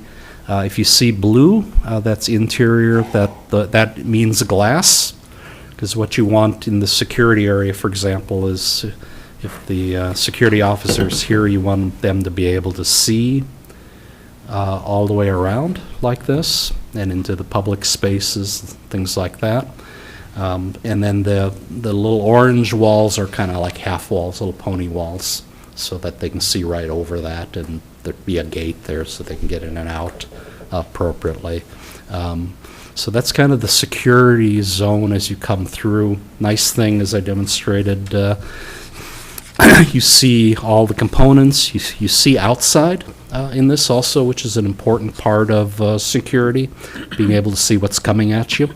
And then another feature of a modern courthouse is you have a secure way in and you have one way out. And much like as you go through the airports now, they have all of that sequence of doors and things to get out. You would have a similar situation here, but visible from security, so nobody can back into the courthouse without going through security through at that point. Immediately coming through security, you come to the public elevator that gets you upstairs to the courtroom, and this public stair.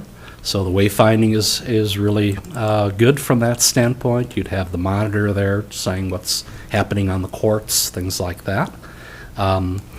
If you're coming as part of a jury, the jury would be, assembly area would be in the middle. So in lieu of using this room, you'd have a dedicated room for that, but it's also would be dedicated to training just on the court side, so that they would have the opportunities that they need for that also. So there's a little table and chair storage, kind of a check-in area with that. So it's private. A lot of times people like having the jury assembly room on the glass, but there's security issues with having people visible to the public there. So we chose at this point to give everything to the staff in daylight opportunities, and leaving the jury assembly training area in the middle. And again, the access is spectacular from, a wayfinding standpoint. You're right there, you go in. So that was part of what we're doing. On this side of the building then is the county attorney office. So we have all the components that the county attorney needs, and a secure entry vestibule. And they're, with real security on it, so that, nothing will happen past this point here. But they can, any of the county attorneys can come out, meet with people that they need to meet with that are coming to the office, for example, without coming into the office, which is really an important piece of security for any of these components as you look through it. There's a victim witness room that's tied to it. Could have some access right from security, since we're right by that. But it ties back into the office and the restroom that they can use, so that there's privacy, security, all the things that you need for a victim or a witness coming in, and they take care of them at that point. Offices on the outside, we have glass opportunities looking south to allow the staff in the middle, the paralegals and the office administrator, so they have nice daylight coming in. Of course, the county attorney and the assistants have glass with a conference room at the end. And everything kind of slopes away from them, so from a security standpoint, they're not as observable as other people are right now. So that kind of fits there. Then the other important piece is the on this floor. So think about all the services that you need beyond a courtroom. They all need to happen on this floor so that public can get in and out without having to go upstairs to the court, for example. So that's how the choices were made to put these functions in the area. So court administration, fairly busy counter area here, again secure.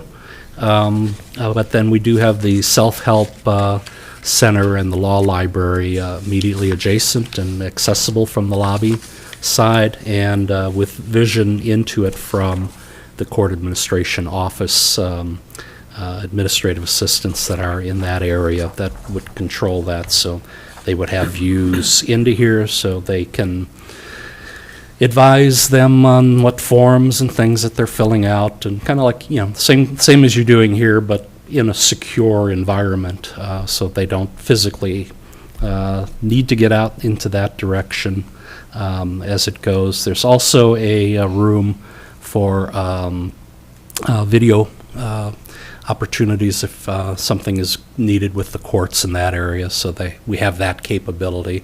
Every conference room, everything that we're looking at has that kind of capability for the future. You want to plan for it. You don't have to build it, but you want to plan for it so that you have the right amount of stuff. So the rest really is about because you're twice a week basically with court. Some of the leadership isn't here all the time, so we have space in shared offices for them basically. We have an archive storage area which takes what we have downstairs and some of the other areas that they have within their office currently, a little coffee office kind of area for them. So pretty typical. So I'm just going to go through the public side. I'll show you how the private side works with the staff right after this. Then the other space is probation. Again, fairly active for the probationers to come in. They might be coming from court directly down. They may be coming in and out. A lot of the probation officers are out on the road also, but they need a home base.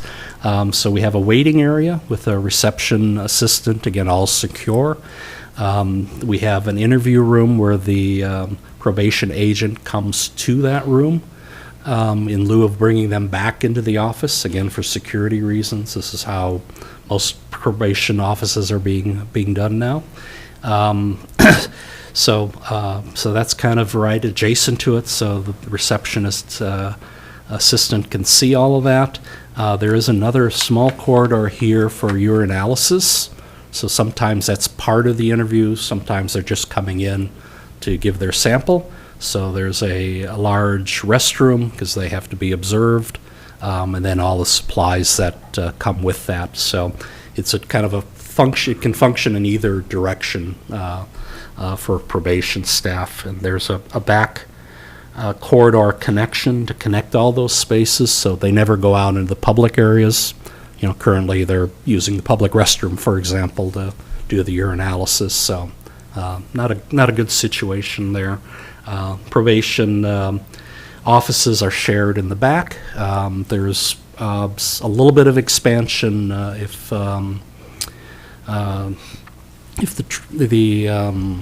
what's the name of the tribe? Grand Portage? Yeah, if there's discussions going on currently with them and how they might participate, particularly on the probation side. So we've anticipated a shared area with them. So we only technically need 3 areas, but we'll have 4. And you know, we'll obviously have to see how that matures as the discussion continues, but Commissioner Mills? Yeah, one question I was going to ask was just about potential restorative justice programs being Yes. housed within the building, and so I didn't know if that would be the potential area, or if so there's a different. that's one of the uses of the jury assembly space. Okay, so thank we you. can, it's big enough where we can do the circle and all the things that are part of that culturally. So we haven't had discussions with them yet. They're wanting to get involved, is my understanding. So Oh, yeah, and I'm sorry, it's Yes. not exclusively with Grand Portage, it's Yeah. another program, and so. Yes. Yeah, okay, I just didn't, I'm hopeful that there will be an office as well for a program, but. Yeah. Okay. So, you know, a lot more to consider there, but it's as quick as it went, I think it was hard to get them engaged with us right away. So. Okay, thank you. So anyway, that it brings a corridor. We're able to get out on grade out here, so no stair needed at the end of this corridor, but it does provide access to waiting and, you know, all the other spaces. The green areas are the connection to the jail, and we've taken an area that has a dormitory type of setting, and we've reduced the size a little bit. So the capacity is a little bit down, but it's not a highly used area right now. But we'll have a capacity of 12 instead of the 15 that are available right now. So not a huge difference, but what it provides is a direct access to the elevator that goes up to the courtroom. And it's on grade here, which is great. Some of the other earlier schemes had us going down to go under and then come back up. So this is a cost savings and more efficient way to move those in custody as we come through. I needed to be a little bit of a distance away from the existing building because we do have existing windows that I still needed to make that space work. The alternate would have been to throw some skylights in or something, but economical, and it fit how the puzzle pieces started coming together. There's also an opportunity for a body scanner there as they come in and out of the courtroom to be sure contraband isn't been exchanged somewhere, somehow through that piece. So so that's kind of the main level. What I didn't share with you is this back purple area. Before we Yes, sir. move on, could you, I'm not familiar with the dormitory, that's the shared? It's the work release kind of area. It's in a dormitory setting. Okay. So Separate from it's a the, big, okay. yeah, it's minimum security. It's really 2 spaces right now. There's kind of a day space and then the bed space. So we're combining those, which you can in the DOC requirements. Okay. And then there's still the other pretrial cells in the day room? Yes. Separately, okay. Exactly. Thank you. Good news is I'm not changing plumbing or anything. I'm just moving beds around. That is good news. Yeah. Amen. Yeah. So the other important aspect of this concept is that staff have their own entrance from the parking lot for all of the functions that need to be as part of the courts. Your county attorney does not qualify for that as being part of the courts. They're part of the system overall, but they would have to be parking in the public lot, no separate lot for them. But what we have is an elevator and a stair for staff coming in at that lowest level on Fifth Avenue or Fifth Street level, basically. Then they would come up to their spaces either here on this floor. You can kind of see the access. You can get into probation. You come down the corridor to court administration, for example. So clean and separate is what we're looking for security reasons. With that area, we also have a shared staff restroom and a mother's room, lactation room, which is required in the state of Minnesota. So all good things as you kind of work through that area. So nice and safe and secure as you go. Any other questions on this level? Yes. Commissioner Storley. Thank you. The justice centers that I have visited, the real big emphasis is on the security of the victim when they're brought into the courtroom. Yes. Could you show us how, if they're in the jail already, could you show us how they enter into the court setting? If they're in the jail? Yeah, so what they would be doing is they'd be escorted down this green corridor. They would then come into the elevator, and then the elevator takes them right up to the courtroom and into the courtroom. So I'll show you that. Go backwards, I think. Here we go. Yeah, so here it is. So here's the that elevator that corridor connected to, and you can kind of picture the pathway here coming to that area that's roof. So they would come out at this point. There would be 2 holding cells that would be utilized there, mainly for recesses, so you don't have to bring them all the way back into the jail, for example. And you also want separation, male, female, in that zone too, so they're not seeing each other directly that way. They would then come into the courtroom in this location. There are the security officer, bailiff position would be here. They're dealing with everybody in the courtroom. So the cool thing is they're helping move things along as their people are checking in. The defendant's table is right here, so the defendant would be sitting at the first chair, and then the access point is here. So, and then the officer can also quickly, take care of any situation in the clerk zone, and and the judge then can get out and into the private corridor in the back, same with staff, so that they have that secure point if something is going on in the courtroom. There'd be cameras in there, so security would know what's going on and be able to assess the situation appropriately. The reason I'm asking this is that the defendant or the person that's in trouble Yes. does not enter the courtroom. They're in a glassed area with a microphone because of the security we've all been through, and so they do not enter into the courtroom themselves. So that can be done. We hadn't discussed that as a need for this project, but I've done plenty of them. So if that's a need, we can certainly accommodate that in this area. It's a consideration. Yeah, yeah, absolutely. There's room to do it. And with video these days, it's really, they don't even have to come to the courtroom. If they're not behaving appropriately and are that kind of a security risk. So there's a lot of different ways to do it. We haven't gotten that far in the planning yet, and I made some presumptions in this plan, by the way. This isn't a final approved courtroom design, but we do know there's a preference for a corner bench, for example, so we kind of laid it out to show how that would work. And the jury, by the way, their back is to the windows that would look backwards.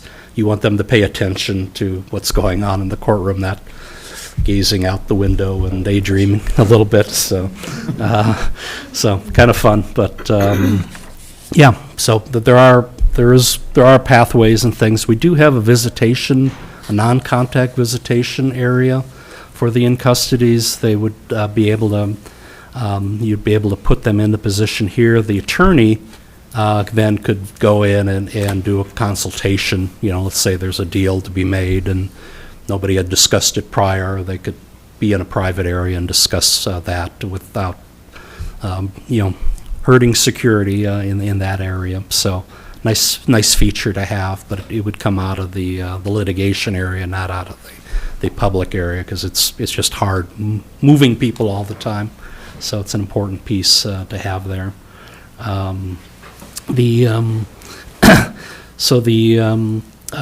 long as we're in the back hall, again, the elevator and the stair for the judge and the staff, they'd come all the way up to this level.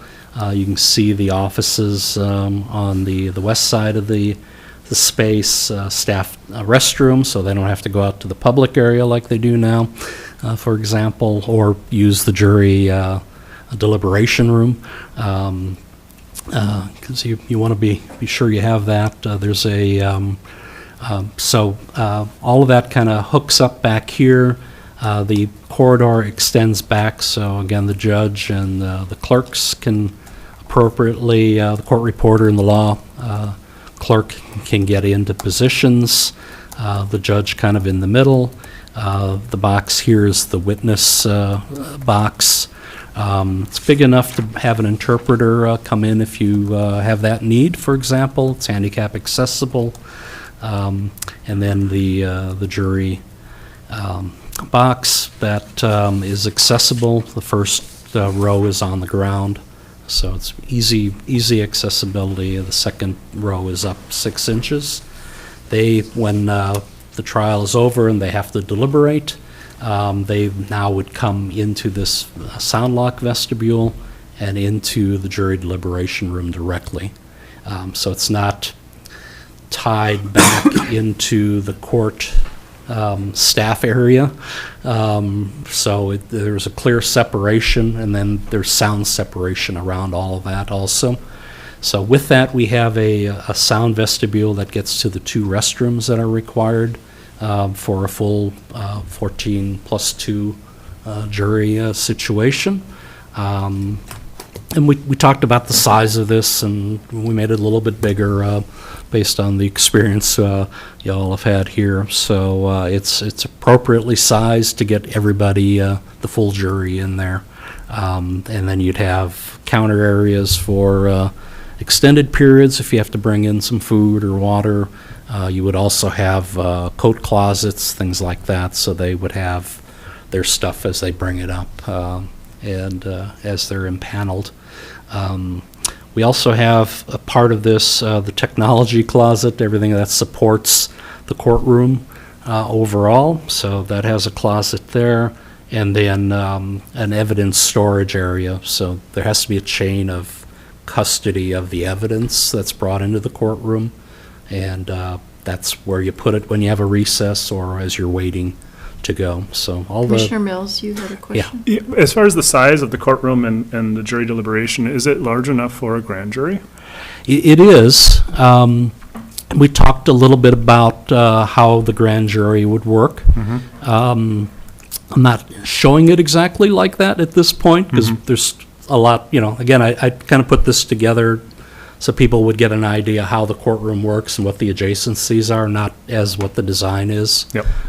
Very typically, I would put the front row up 6 inches, the second row up 12, so I could put another row in so we can get the right amount in. We need, I think, 24 people total with that. And then what happens is you put in the appropriate electric and a whole lot of data these days, but you put those in so you can move the tables appropriately so that they're facing the jury, the grand jury in this case.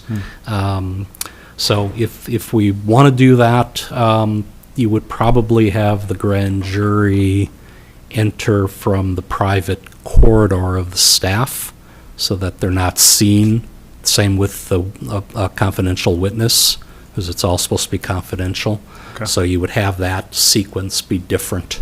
Okay. But And there is the option, It's- there is the flexibility there. It's big. We calculate, so we're allowing about 45 people in the spectator area as we calculate what the requirements are for that. And then the litigation area, there's ways to calculate the width and the depth of that to make it all work. And then accessibility's, part of that. Thank you. So that's kind of how the court works. From the public side, they're coming off the elevator. I'm not sure why this line exists, but it missed the line. But we have you're coming right out of the elevator and the stair. The security area might be just a one-story space, depending on the schemes we look at. So that allows some daylight to come in from the east, which would make the public corridor. It's about 15 feet wide, if you're wondering. We need that amount of space because you need to have seating for families and other groups that are there. In conjunction with that, we don't want attorneys talking to people in the hallway either. So there's 3 attorney-client rooms that they can bring them in of a couple of different sizes, so we can get a bigger group in or 2 other groups. And then there's always a sound lock vestibule getting into the courtroom to allow the sound to stay where it belongs outside of the courtroom, so that the matters are private and the way they should be at that point. So the corridor looks super wide, and it is for a reason. You need about 8 feet of that just for circulation purposes at a minimum. Door swings, things like that. The doors would swing out of those areas, for example. And then the seating that's required to make all the parties be where they need to be. So at the end of the corridor then is a stair that gets them out in an emergency case only. They would exit down at the staff parking level, but not connected to the staff parking. And then on each floor we have the restrooms, and we sized them towards what you have in this building. And then kind of a family toilet is kind of the standard now with how public buildings are built. And then, again, a mother's room for the public side, not for the private side. And again, that's a state, that is the state requirement. And then I have a little bit of SLOIP here in the middle, yet to be determined, but we have, things that we're showing in some parts and it's not in others, or some of the IT, and I'm going to need duct space and things like that. So it'll all get used, but that's kind of the upper level. Other questions about the upper level? All right, still plenty to go through. Sorry. Appreciate you hanging in there with me. So on the lowest level of the courts, this is where the staff parking is. So you see half of it here with the drive aisle coming in. So you see 10 of the 20 spaces, and you can see how it's kind of in the middle of it is the access point to the stair and the elevator. So they go right from there straight up to the main level or up to the upper level, staff only, back there. You can see how far away the public emergency exit is from that location. So if we do fence it off, or depending how much we blast and how we blast it as we do the real analysis of all of that, it might be at a mid-level, for example, and we can get them out there too. So a lot of different ways for that to happen. Then behind all of that area really will be the mechanical, electrical services. The generator would be on the inside of the facility, which will provide longer life, and which is important in maintenance and all of that good stuff. So elevator equipment room and IT all would be coming to that area. And part of the reason it's in a really good location is, if you remember the constraints and how the utilities are coming in on a diagonal, they're coming in from a diagonal right here like that. So if I bring my power around and bring it in over here, and the IT stuff, all the data and all of that, now we have a temporary that can turn into the real piece. So, we're looking at different strategies to save some money, make sense in how the building gets constructed, for example. So a lot going on that you can't readily discern from the plans, but we've given quite a bit of thought, but way more to do yet. So not a whole lot here. Everything else is either, it depending on how, we might just have to blast this area, but we've gone ahead and figured the whole area right now. That's in the cost estimate. So, I don't know exactly how it'll work out, but we'll, that's for further discussion as we come through. So that is the building. What we did was we did a quick blocking and stacking of that. So you'll finally get to meet Shane here shortly. So he's been hanging out with us. But what we did was, if you take the view from the public parking area, and you see in the foreground the two-story component of the sheriff's office with the EOC upstairs, and then from the public parking area, you really see the courthouse as a two-story volume.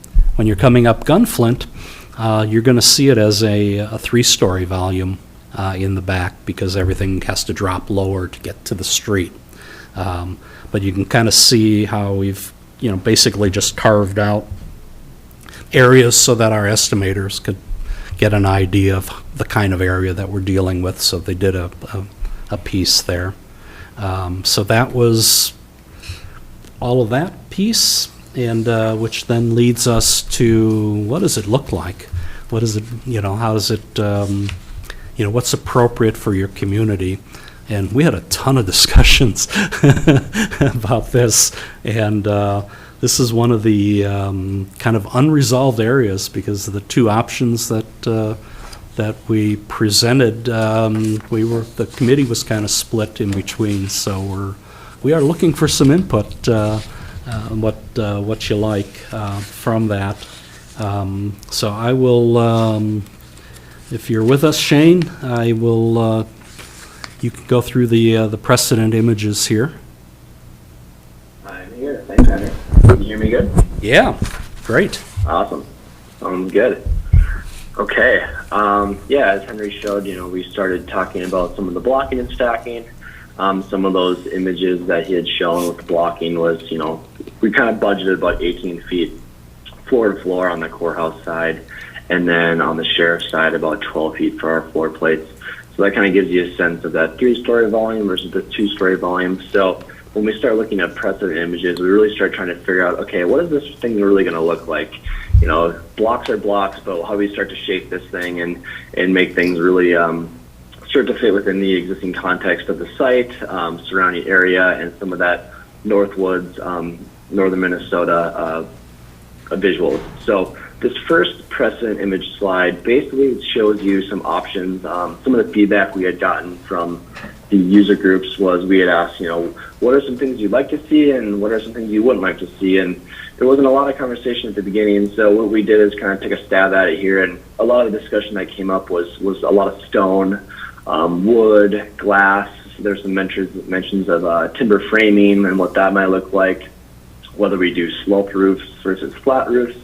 So this first slide basically shows you some scaled images, kind of more on the sheriff's side as far as scale and context, but showing how we can take these volumes and start to accentuate certain areas. As you can see in the image on the upper left, you could imagine the courthouse, and you can start to see where that taller volume you could penetrate past the lower, more public lobby space.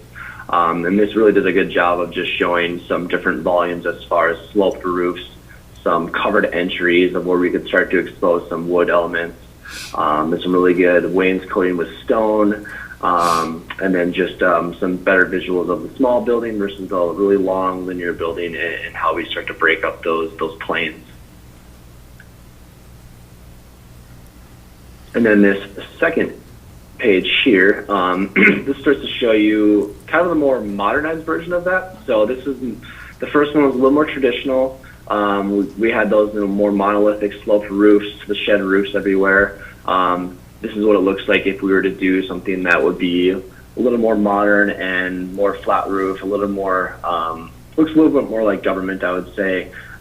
We could start to introduce some different metal materials. Again, we still start to do some really nice things for facade where we can bring some light into offices, but then we can accentuate some of the large public areas and letting a lot of light in. That's always been a big discussion, as Henry mentioned, during the planning of how do we let light into some of these deeper spaces, because these footprints are, very big, especially in the courthouse, and how do we get light to penetrate as deep as possible for the users. So this just kind of gives you a sense of some different ways we can do a flat roof scheme, but also still get really good light, show some differences in materials, and start to push and pull those facades, because as you saw in that first blocking diagram, everything was monolithic, and now we're starting to push and pull, recess, provide entries and canopies, shade and shadow. So this is kind of the opposite end of what we could do. And as Henry mentioned, when we presented these two ideas, it was kind of split actually, and everyone sort of liked both options, and you'll see further here once we get into the SketchUp file of what these two type of schemes look like within our building that we're working on. Then the next two pieces really are precedent images of our work and the different courthouses we've done in Minnesota and all over the place. So starting with LeSueur County in the upper left, Pennington County, Minnesota on the upper right, Wright County on the left, City of Fridley facility on the bottom left, Pine County, and bits and pieces of other components as you come through. So the traditional courthouse wants to celebrate entrance. It wants to again have the public areas with a lot of glass. The private areas not as much, so you'll see more punched type of opening as you come through. It works that way in historical facilities. This was the original LeSueur County courthouse on the left. In the middle is our facility that has courts, sheriff's office, and a jail in Ingham County, Michigan. Pretty modern looking from that standpoint.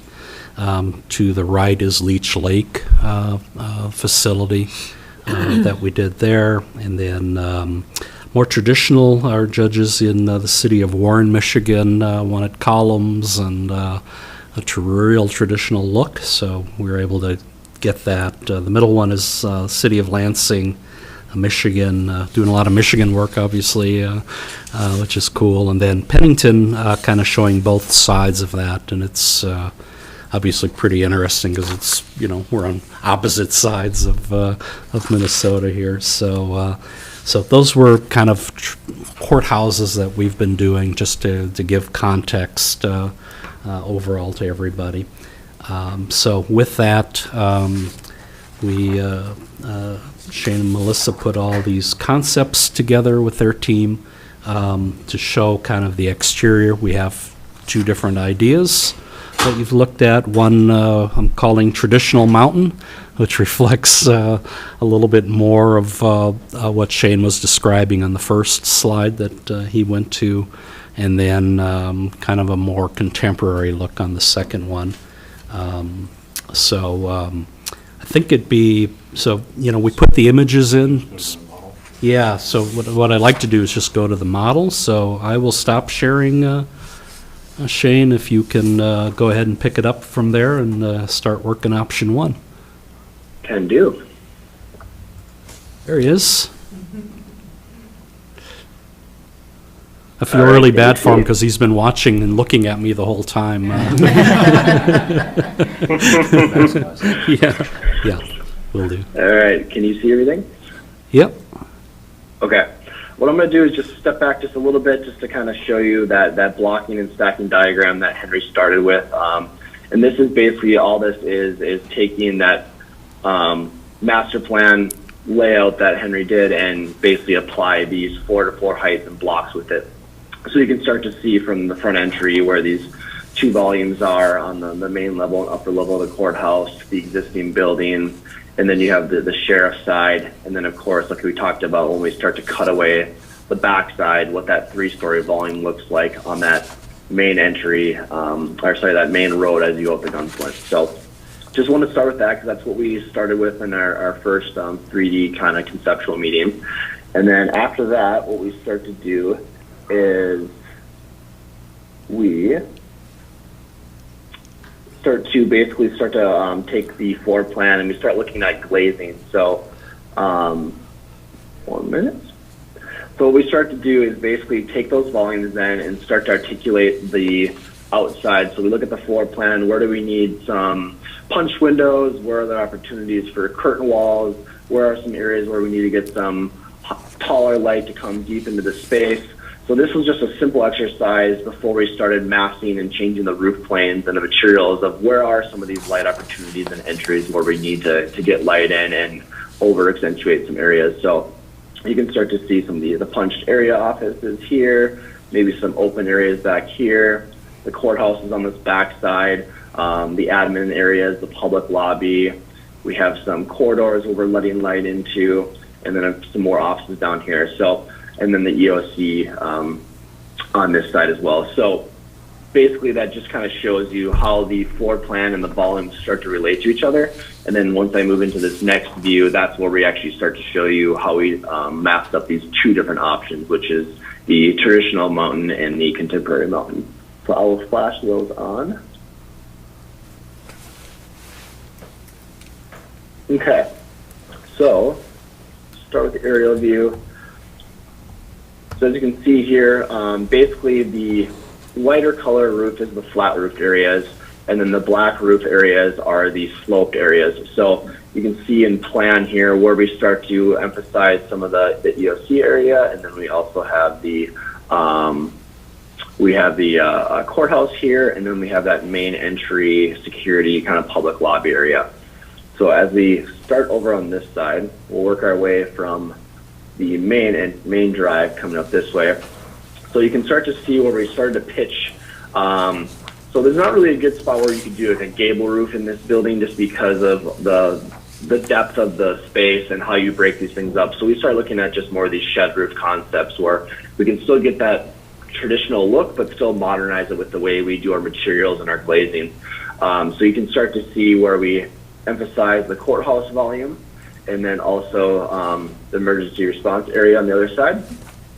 So then you can start to see where we can have maybe some wood and some glazing and maybe some stone, and maybe this is either masonry or metal. There's many options. So what we just try to show at this stage, since it's so conceptual still, is just the variation of materials that we could with some different colors. So then as we work our way around, you can start to see from that main intersection where the school's over here and you're on this back side, you still see that large volume. And then you can start to see how that volume interacts with each other as we get to that main public lobby, the offices, and also that sort of secure check-in area. So then as we work our way up the hill, another good opportunity where this volume feels very relatable with visitor centers we have in the area, other buildings up the North Shore. It just really gives you a good sense of that possibly a black metal single pitched roof, standing seam metal. We could have the opportunity to do either masonry or wood, and then we have some of that larger stone, which was a big feedback we got from some of the users that they liked that visual a lot, bringing some stone into it.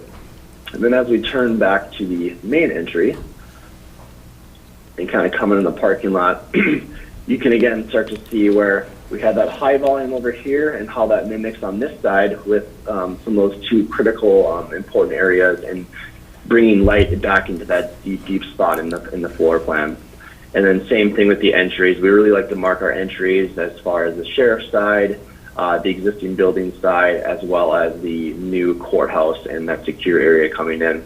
So you can see there's some opportunities where it doesn't necessarily need to be this one giant glass wall. We can start to break it up with some metal panels, some maybe wood columns to give some more of that traditional look, but still bring it into the modern idea.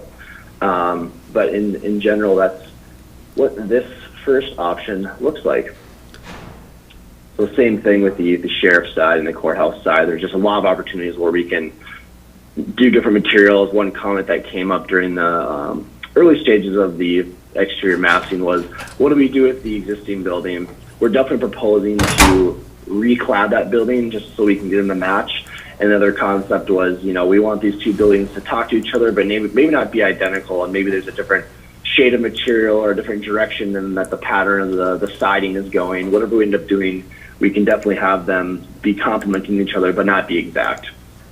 Yeah. Anything else, Henry, that I'm missing on this scheme? Yeah, just one other thing, in recladding the sheriff's office, that east side of the building, as you know, there isn't a whole lot of insulation in that wall.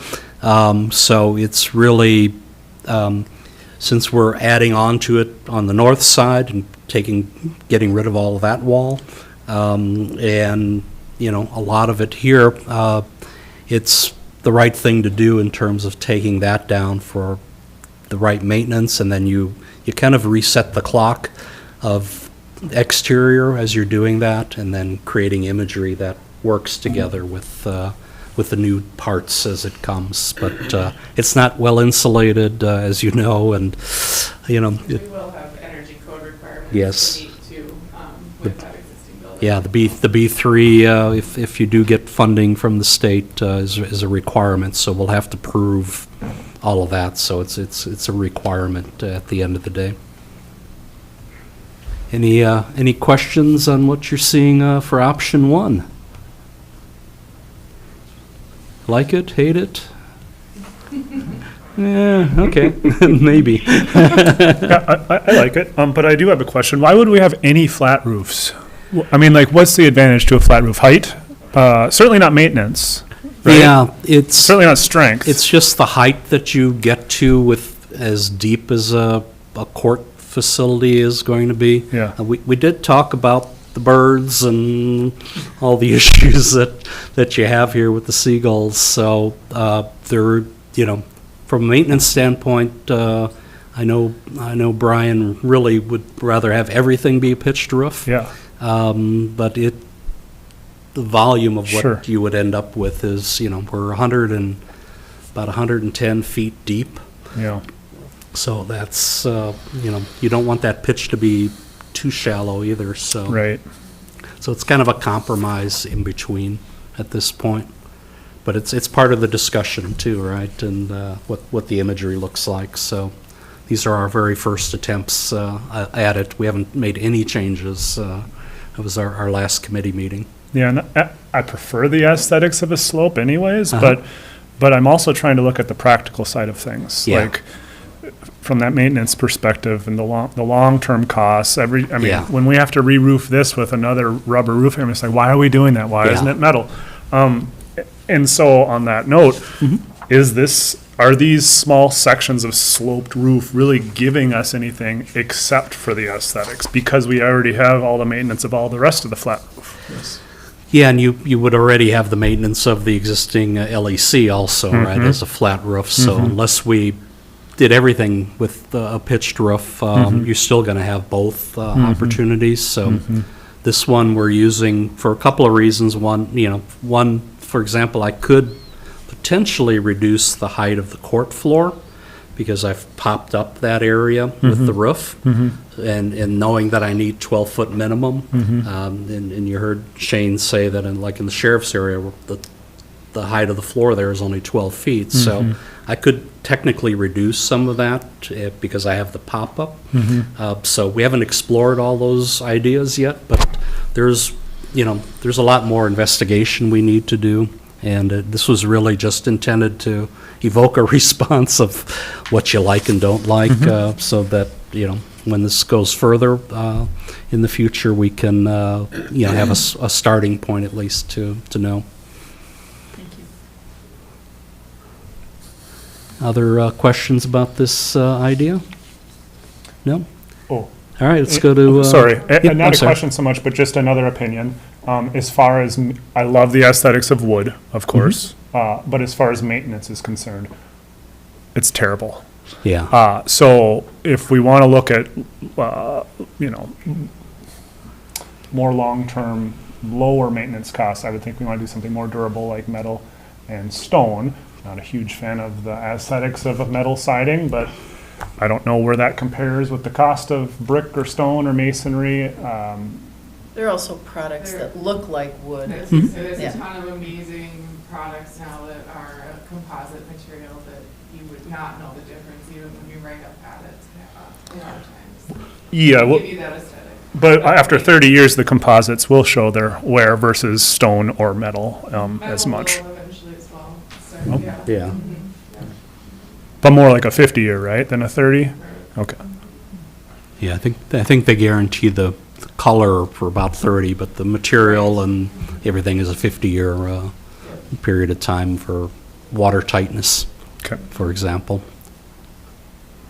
Thank you. You know, this is really, you know, you don't build these every generation, so you wanna get through that. So these are all important things for us to hear from you and the direction that you want to go.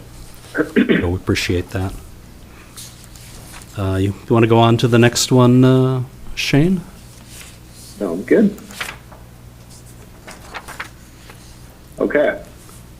So this is the more, we did kind of the same pushing and pulling as we did on the traditional side. What we did here is everything's flat roofs, and what we started to do is overemphasize some of the areas with these little eyebrows. So thinking about the idea of the courthouse and the office areas and the emergency response area. So same kind of concept as the first one, but this is what that all flat roof, emphasizing some more pushing and pulling to give some variety of the facade so that everything's not flat coming all the way across.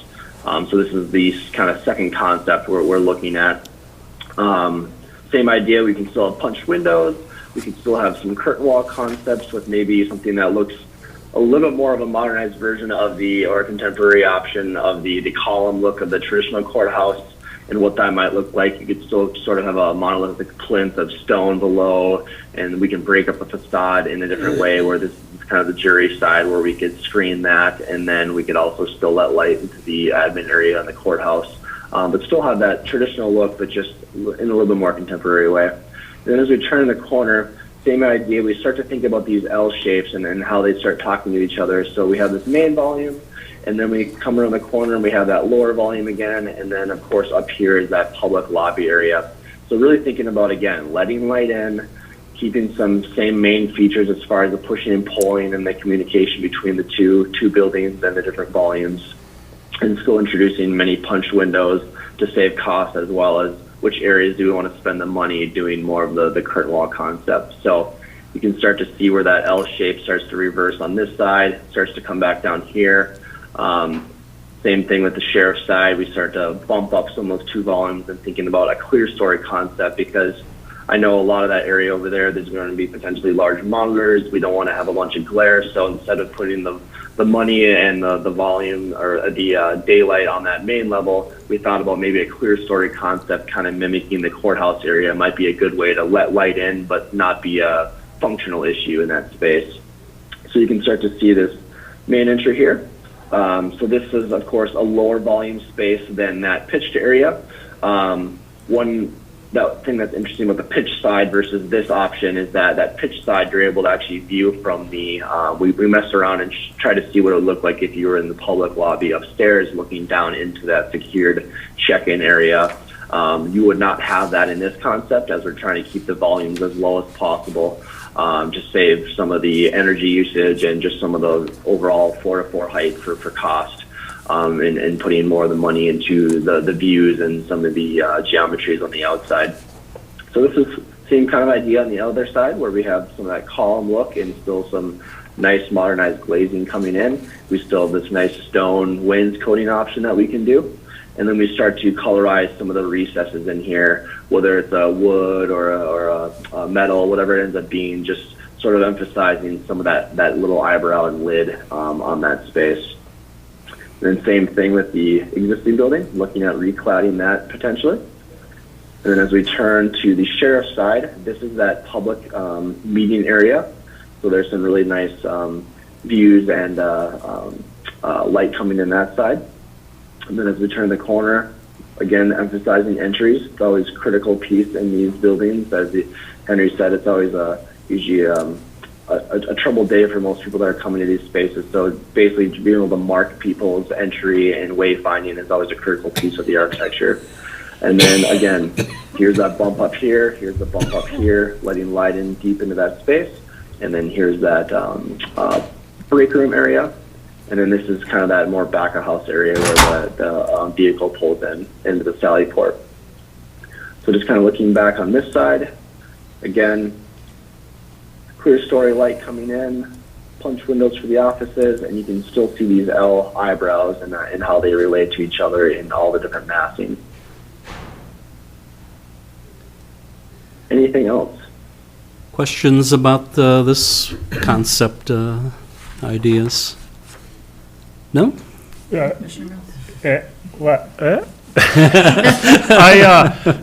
So I don't hate this either. I like the other one more. Okay. Because of that slope, just the aesthetics of it. And I'm having a hard time differentiating between the two except for those sloped roofs. Are there Yes. some key things I can focus in on to identify there? So the slope roofs definitely were the feature of the first one. Right. What it created at the entry to the courts is a higher volume space. As Shane mentioned, from the upper level, you could look down into the secure area, which allows also security to hear what's going on upstairs, which is an important feature that a lot of places you can't, they're just too big to be able to do that. So. So that's kind of nice with a single courtroom situation. As you're starting to hear things escalate upstairs, you can, make a call and get people up there quickly to, don't want to leave the security post. But so that's a big difference operationally from that. Other than that, it's this scheme. Instead of looking down, you're looking out, which is nice too. So it gives a more calming feeling, I think, than just looking down into another space.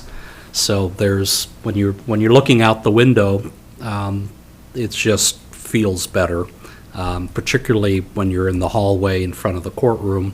Because there's not this unknown. Yeah, and most of the rest of that hall has nothing going on.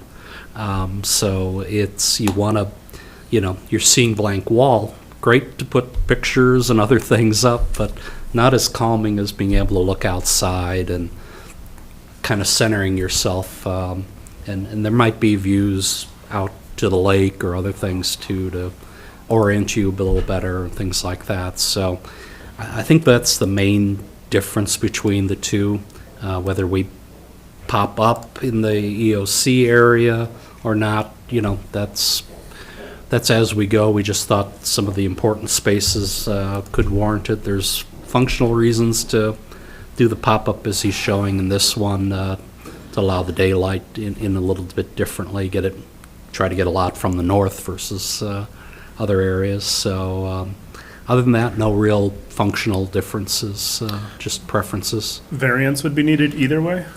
Either way, yes, sir.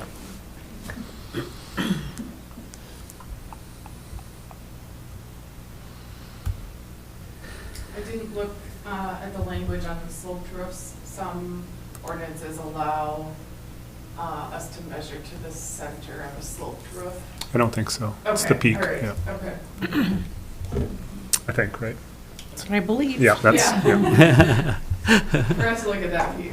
Any direction from you all? What do you like? What you don't like? Don't like any of it, or? Well, yes, we certainly like some of it. Okay. I agree with Commissioner Mills, though I don't like the flat roof idea. Okay. We just lived here too long to have the snow weight and the weather and the seagulls and Yeah. maintenance and all of that, so, Okay. yeah. And so with the sloped, I know nothing's in stone here, but with that sloped roof idea, we talked about the multi-level viewage or whatever, right? Or just auditory or that feel. Yes. But that wouldn't have to be the case, right? We could have the sloped roof and that better feel, or am I misunderstanding? It depends how we slope the roof. There may be an opportunity still to get glass at a higher area down that hall in front of the Have a courtroom. direct view out Right. like this, but you might be able to have some high glass on it. Gotcha. Because the sloped roof is Okay, yeah. hitting that wall. Thank you. Yeah. That was misunderstanding, thank you. Yeah. It's kind of like your microphone. It's at the angle it's at. Picture that as your roof. But if the top of your monitor is where the floor level is, then you're not seeing everything from that unless it's really high up. Mm-hmm. Which can be done. You know, I've done that in other courthouses. So That's tough. That changes my thinking a bit Yeah. about the slope versus not, but it's just not, I dislike the flat in general. I'll try not to stay with that principle and try to be more practical about it all too, but there's a lot of, And that doesn't mean that we could explore another concept where we don't do a sloped roof at the entry to still allow the direct view out from that upper level, but we have sloped roofs elsewhere too. Yeah. You know, there's Lots of options. lots of options. Lots and lots, to explore. yeah. But knowing your preferences and thoughts is important for that as you know, things move forward. Great. Anything else on this? If not, I will take back control. Sounds Thanks, good. Shane. All right, you get to look at me again. Poor guy. All right, we're at the end of the presentation now with the budget. You've had a chance to look at it. The summary's on the first page, and everybody's had a really good look at the approximately 27 to almost 33 million as you come with it. What it includes is we've put it in a high and a low range. We also got the input of A&P Construction. They're in Duluth, and they have been, they're currently building the Carleton County Justice Center that maybe a few of you have seen or heard of at least. So they're active in the area. I know Melissa's team uses them a lot. So they're familiar with the area, so that was important to us.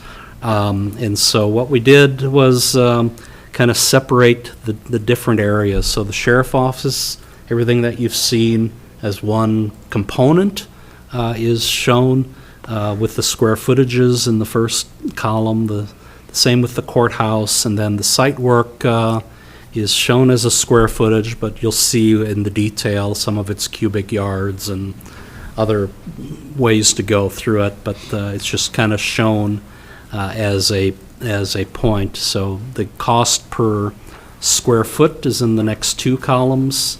Then you multiply the area times the high and the low, and you get a high and a low range of what that might be. You add to that a 10% contingency to it because it's a master plan. So ideally, you would normally spend about 5% during construction for unknowns. Like when the blasting happens and, all of a sudden you hit a soft area in the middle or something, I don't know. But anyway, there could be crazy things going on site-wise. And then 5% for design changes that might happen, plus or minus, either way.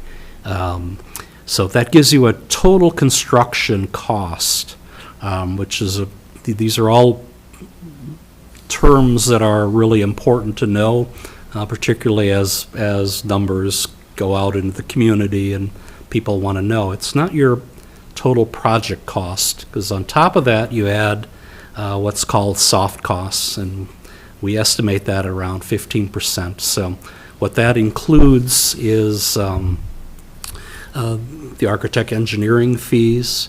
It includes construction testing, and that includes getting the soil borings and the survey, things like that as you come through. When the number's higher, it would mean you'd be buying property and things like that, and we'll continue to develop that whole scenario so that, but this is master planning range, all right, so we're not into the absolute details, but we would get the pricing. Yeah, and then furniture and equipment is part of that too. So there's a whole host of things that 15% cover, but traditionally, and what we've seen in the master plans we're doing all over the country, 15% hits it about right. So the crazy thing is what the cost per square foot overall then. So that gives you a total project cost. So if you're, depending how the bonding and all that works, that's probably the amount you're looking at overall. Not just the construction cost, unless you have reserves somewhere or other things. But anyway, we're traditionally seeing, like in the cities, we're seeing cost per square foot's more from the $500 to $600 per square foot range because of where you are and the lack of availability of materials and labor and things like that. AMP has gone through all of that, talked to different people, contracting community, and their range is much higher than that. So that's today's cost. With that, I just wanted to note on the second sheet that inflation continues, but it's starting to finally calm down. We had a humongous jump from 2020 till now, 30, 40, 50% in some areas, which is crazy, but it's real, and deflation is not really happening as you're experiencing, I'm sure, in everything that happens. There's only been one period of time in the history of construction in 2008 and 10 where that number went down with the Great Recession, and boy, that was a great time to build. But that was a fluke in that as you look at that. So when you look at different indices to tell you how to plan for inflation, different construction indices that you look at, if you use like the consumer price index and you double that up, that kind of gets you to where inflation could be at that point. But you have to look at a lot of different factors, and being in this area is a big factor. There's also opportunities if you have large expansion going on in an area that the prices go up because more materials being used and more labor is being used. So there's a premium put to the labor of that, and then really, again, it's the margins kind of change too for the contractors, even if the prices of the materials aren't changing a lot. Their margins change the busier they get because they're more selective and they want to make a little more profit on it. So there's a whole host of things that go on with pricing that, we have the good fortune of working with AMP and other really good contractors that are interested in this area. So we're pleased with that, but we're estimating really just a straight line 4% for the foreseeable future. That's what AMP is using, between 3 and 5% right now in their estimates as they go forth. So you can see the impact as you escalate those numbers. And that happens really just on the construction value. That doesn't necessarily mean all of the FF&E, all the soft costs are going up at the same rate. So furniture and equipment might be going up at a different rate, but our fees generally don't, and that's a lot of that. So I've included it for construction costs in this model. So I know it's confusing, but it's the right way to apportion the money from that. So you would apply 15% to these numbers to get where you're going. I'll stop there. Questions of what, and your understanding of what we have on the first two slides? So the rest of it's just detail that we'll get into. Yes? Commissioner White.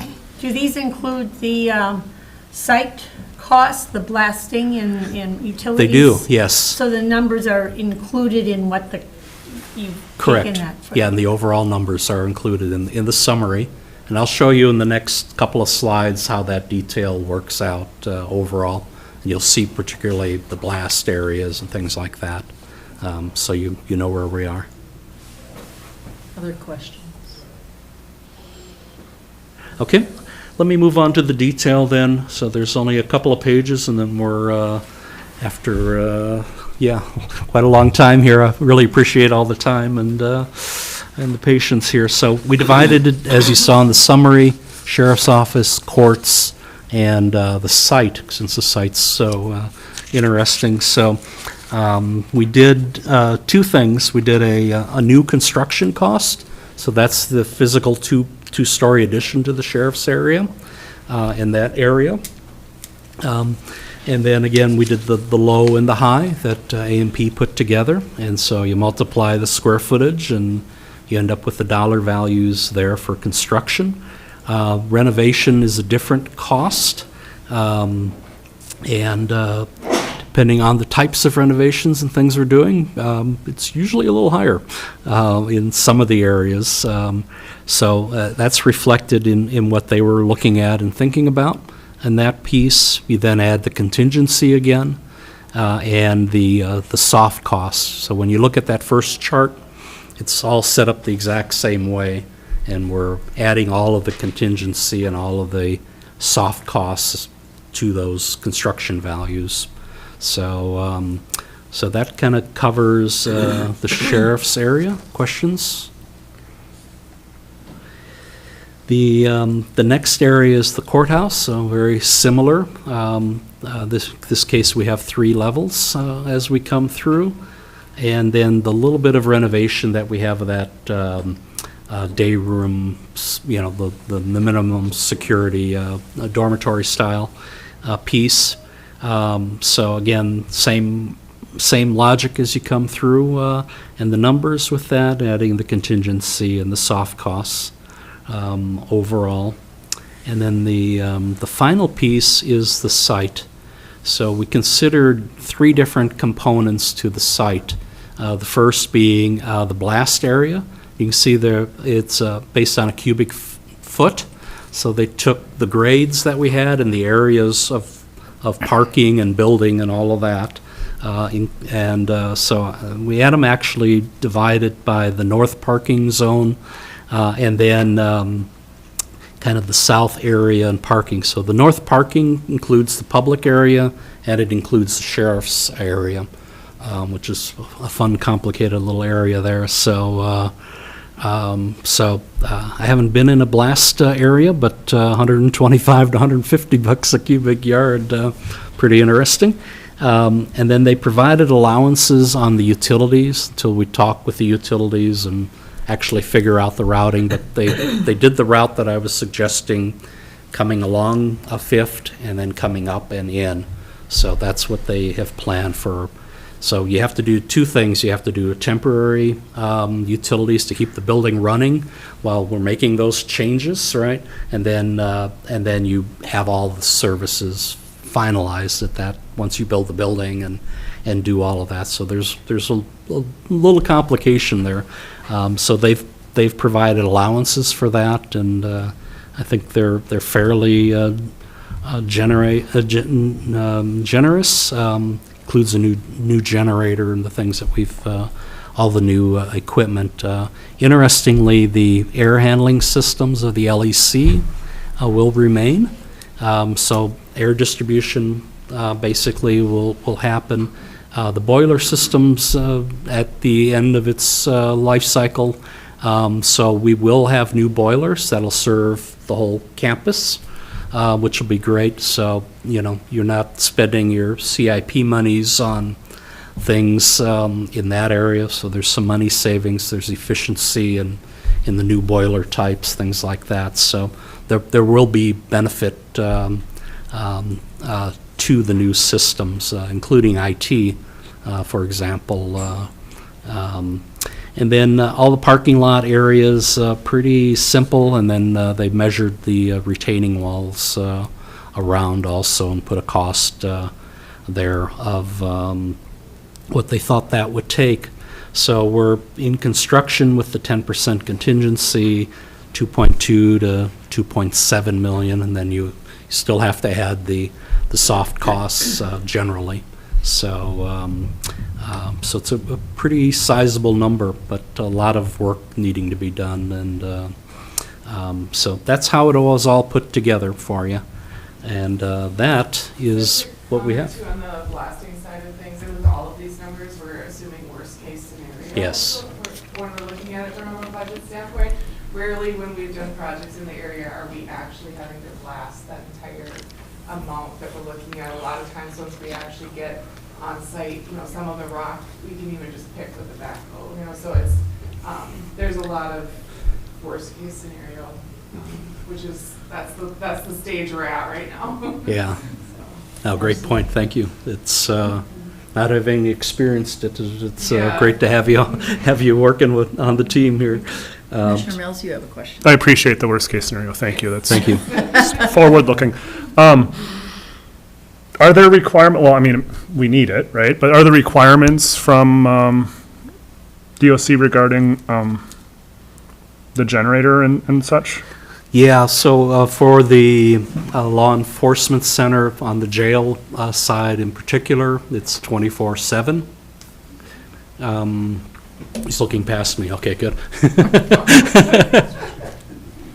24/7 power, right? Yeah. I'm just wondering about batteries versus generator, and if there's So that you- kind of you thing. And need- then also the city hall that they're constructing is looking at a ground source heat pump, and so I didn't know Yes. if that, all those kinds of efficiencies are. We haven't gotten that far into, but the B3 requirements will make us look at all of that if you get the funding that you're looking for. So that'll all be part of the consideration. It's been, they've taken a higher look at mechanicals to make sure, because there is a premium to what the B3 looks for. Yeah, we're at a point where B3 is requiring basically a 90% energy usage reduction with the time frame that your project would be at. And so we know now that we can't fully accomplish that with just the building envelope and the systems, that we have to look at some alternative means, whether it's solar, wind, ground. Yeah, and there's- Might be a good reason to have some flat roofs to. Yes. Absolutely. You can put them on slope roofs too, but touche. I know you can. I know you can. And there's all kinds of federal Yes. incentives A lot right of now. incentives. So it's like Yes. 30% of the cost for the, Yeah. or something bananas, so. Yeah.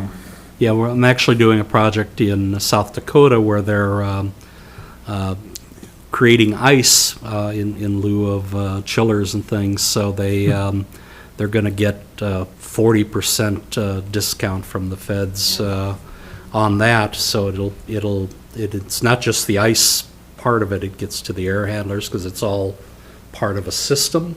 So instead of having a little piece of 40%, it's a much bigger piece. So we're just finalizing that for their jail. So there's all kinds of things that we can look into, and they're super efficient, and they're pretty easy to maintain, surprisingly. So all kinds of good stuff there. Other questions? Commissioner Starley. Thank you. Well, this is a matter of semantics, but there was some confusion this morning about what are we talking about? Is the courthouse moving? No. The courthouse is not moving. We're creating a justice center with a new courtroom. Yes. Does that kind of make sense for the public to understand? We're not moving the courthouse, we're only moving the court system. Okay? Yeah, And I think the confusion came in our yes, packet. right. Because right here on the top, it says budget estimate courthouse. So Yeah. as somebody who mentioned this morning, it's really important that we all use the same terminology Right. and know what it is we're considering. It's extremely important to make sure that public has correct information. Amen. And difficult. Other questions or comments? Well, Commissioner and to that point, we're talking about the Justice Center, which is comprised of law enforcement and the courthouse, the new courthouse.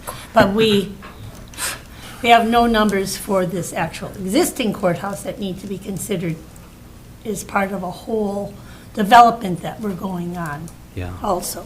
So, and until those numbers appear or created. Well, but that was not part of the scope of their work. No, I know, it was not part of Yeah. it, but those are needed numbers Mhm. for decisions to be made. Happy to help you if you. Commissioner Mills. Most people will hate me for this, and I wish the whole crowd was here for this question, because it Yeah. really is kicking the hornet's nest and stirring the pot and all that kind of stuff. But if we're gonna be spending this kind of money, and we're still doing transports, that seems ridiculous. Like, what would it cost to allow us to, I'm not saying build 20 more beds, but what would it cost to allow us to do beyond 72-hour holds, or whatever it's called? Yeah, your 72-hour holding facility right now, so it depends on your average daily population and how many people you're sending out.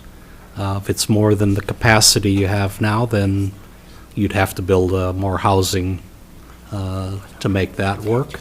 So I haven't seen the numbers, I'm not privy to how many people you have out of county right now after the 72 hours, but this is what we do for a living, so we could make that assessment, see if you have enough and project that. I guess I'm not understanding the dependency, what? They just need that data. Yeah, I don't have the data from the jail. That wasn't part of our scope of the work. No, yes, no, I Right. understood that. And so this question is not entirely fair, but I guess it's more for us as a board. Are we thinking ahead far enough? Like, it's, I have an answer. I We asked. did the research. I got this from the sheriff 2 days ago. I requested this because it was asked from somebody from another part. What do we spend on inmate expenses going to other jails? And somebody can make you copies of this, but the totals are, I can't read this fast. They don't have them for 2024, but for the facilities and the mileage, and Pat did not break out where these people went, but this is what we pay per day, and this is what historical the data, mileage right? is. Yeah. So in 2021, we paid $59,662 for that additional, to take people in transporting. And in 2023, it was $696, or whatever, I can't read this. But these are the numbers, so what type of, the numbers that need to be put together is, and I think this has happened once before, for how much are we going to invest in a facility to save this county $113,000 a year. Right. It will go up every year, of course, so, but if, Or down. I mean, it's variable from year to year. yeah, if we have, if we have less crime, then we don't have to send people away, then these numbers would go down. Yeah. I mean, the cost per day and all that, we'll never do that. But if you would like a copy, perhaps we can send our ever-efficient Miss Jana to make copies at the end of all of this. Yeah. Yeah, and 2021 is interesting, but I think we need to look at the whole life of it, right? The whole, and so what I'm wondering was, what is the minimum that it would cost to allow us to house beyond 72 hours? I'm not looking for a 20-bed expansion, which was what got shot down before. I'm just looking for that minimum, because it's both a financial cost, but also a workload cost. And if we have deputies doing transports, then we don't have enough deputies doing patrols. It's all part of the burnout and our lack of staffing. So I think it's important to look at that, and I feel foolish for not bringing this up earlier, because I know it is a huge change from the scope of work, but I think it is extremely important to look at. And I have had any number of community people say, I just think that this is a way to get in and get more jail cells. Sure, but From I'm the not last looking time for more. I'm just looking for eliminating transports if we can. Like, what's that minimum? You know, that's a huge staff cost. Commissioner Hall. Yeah, I just want, as the commissioner who attends the ARC meetings and understanding the requirements from the DLC of what we would need to provide if we were to provide that jail service here in the county, it's huge. The labor costs alone are, I don't think our county can support that. And we have ARC. We do have other options we can be using. And yes, there's transport to two harbors, and I get we have to go down this list because we have to find open space. But I think for what we're doing right now and looking 10 years down the road, no, I don't think what it's going to cost to put the building and then to staff it even when we don't have inmates there.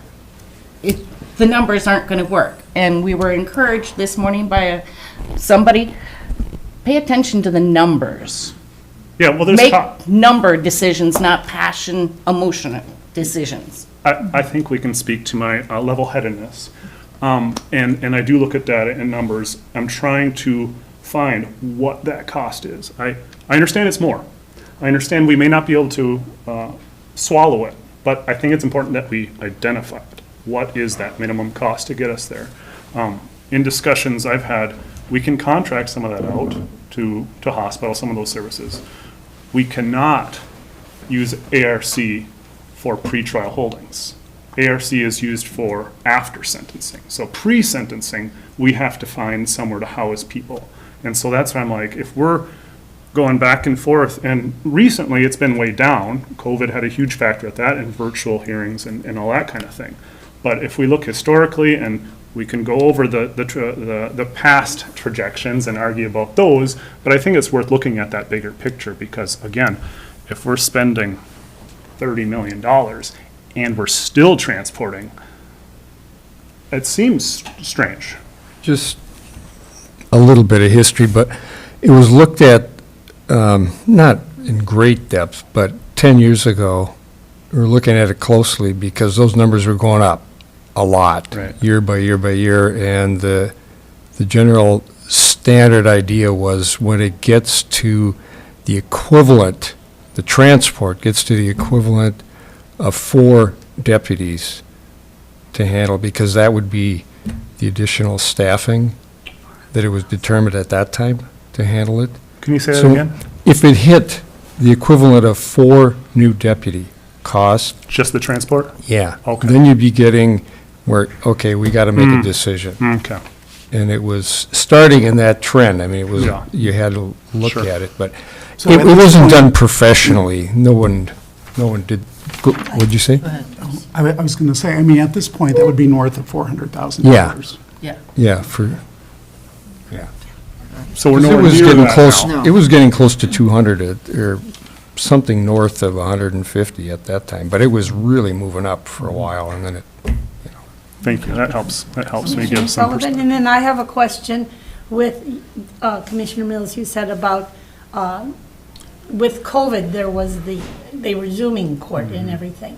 And so how much is that the trend going forward in judicial to do more for the smaller, not for felonies, or, I don't know anything about this. But is that a trend that is seen in judicial hearings or cases, however it goes forward, to do more Zoom, off-site, keeping the inmates incarcerated and then not even transporting them to the courthouse, physical courthouse? Yeah, so the state of Minnesota, the Supreme Court, a couple of years ago, as we were coming out of COVID, they took a look at the types of judicial activities that there are in civil and criminal, and made a determination that a certain amount of those, almost all the civil, for the most part, in generalization, all of that could be done remotely. The capital offenses still need to be done on the criminal side in person, but they've been studying that the last couple of years too. So there are, your initial appearance can be by video. Certain other things can be done by video. The difficulty is the timing, and with a 72-hour facility, you still have to move people, even if you can do video from the remote area to your courtroom. You would save those intermittent travel periods, and you can do that now if you have the capabilities, and the other end has the capabilities along with your side of it.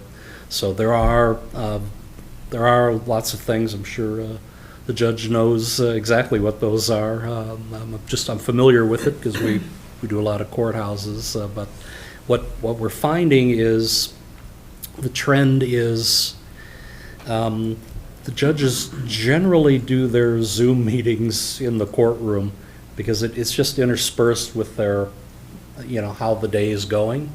So they're not leaving the courtroom. So initially, a lot of people thought the courtrooms could get smaller, but that hasn't been the case. What we're finding is, particularly in a remote area like this, a lot of the attorneys need connectivity to be in two places at the same time in two different parts of the jurisdiction, right?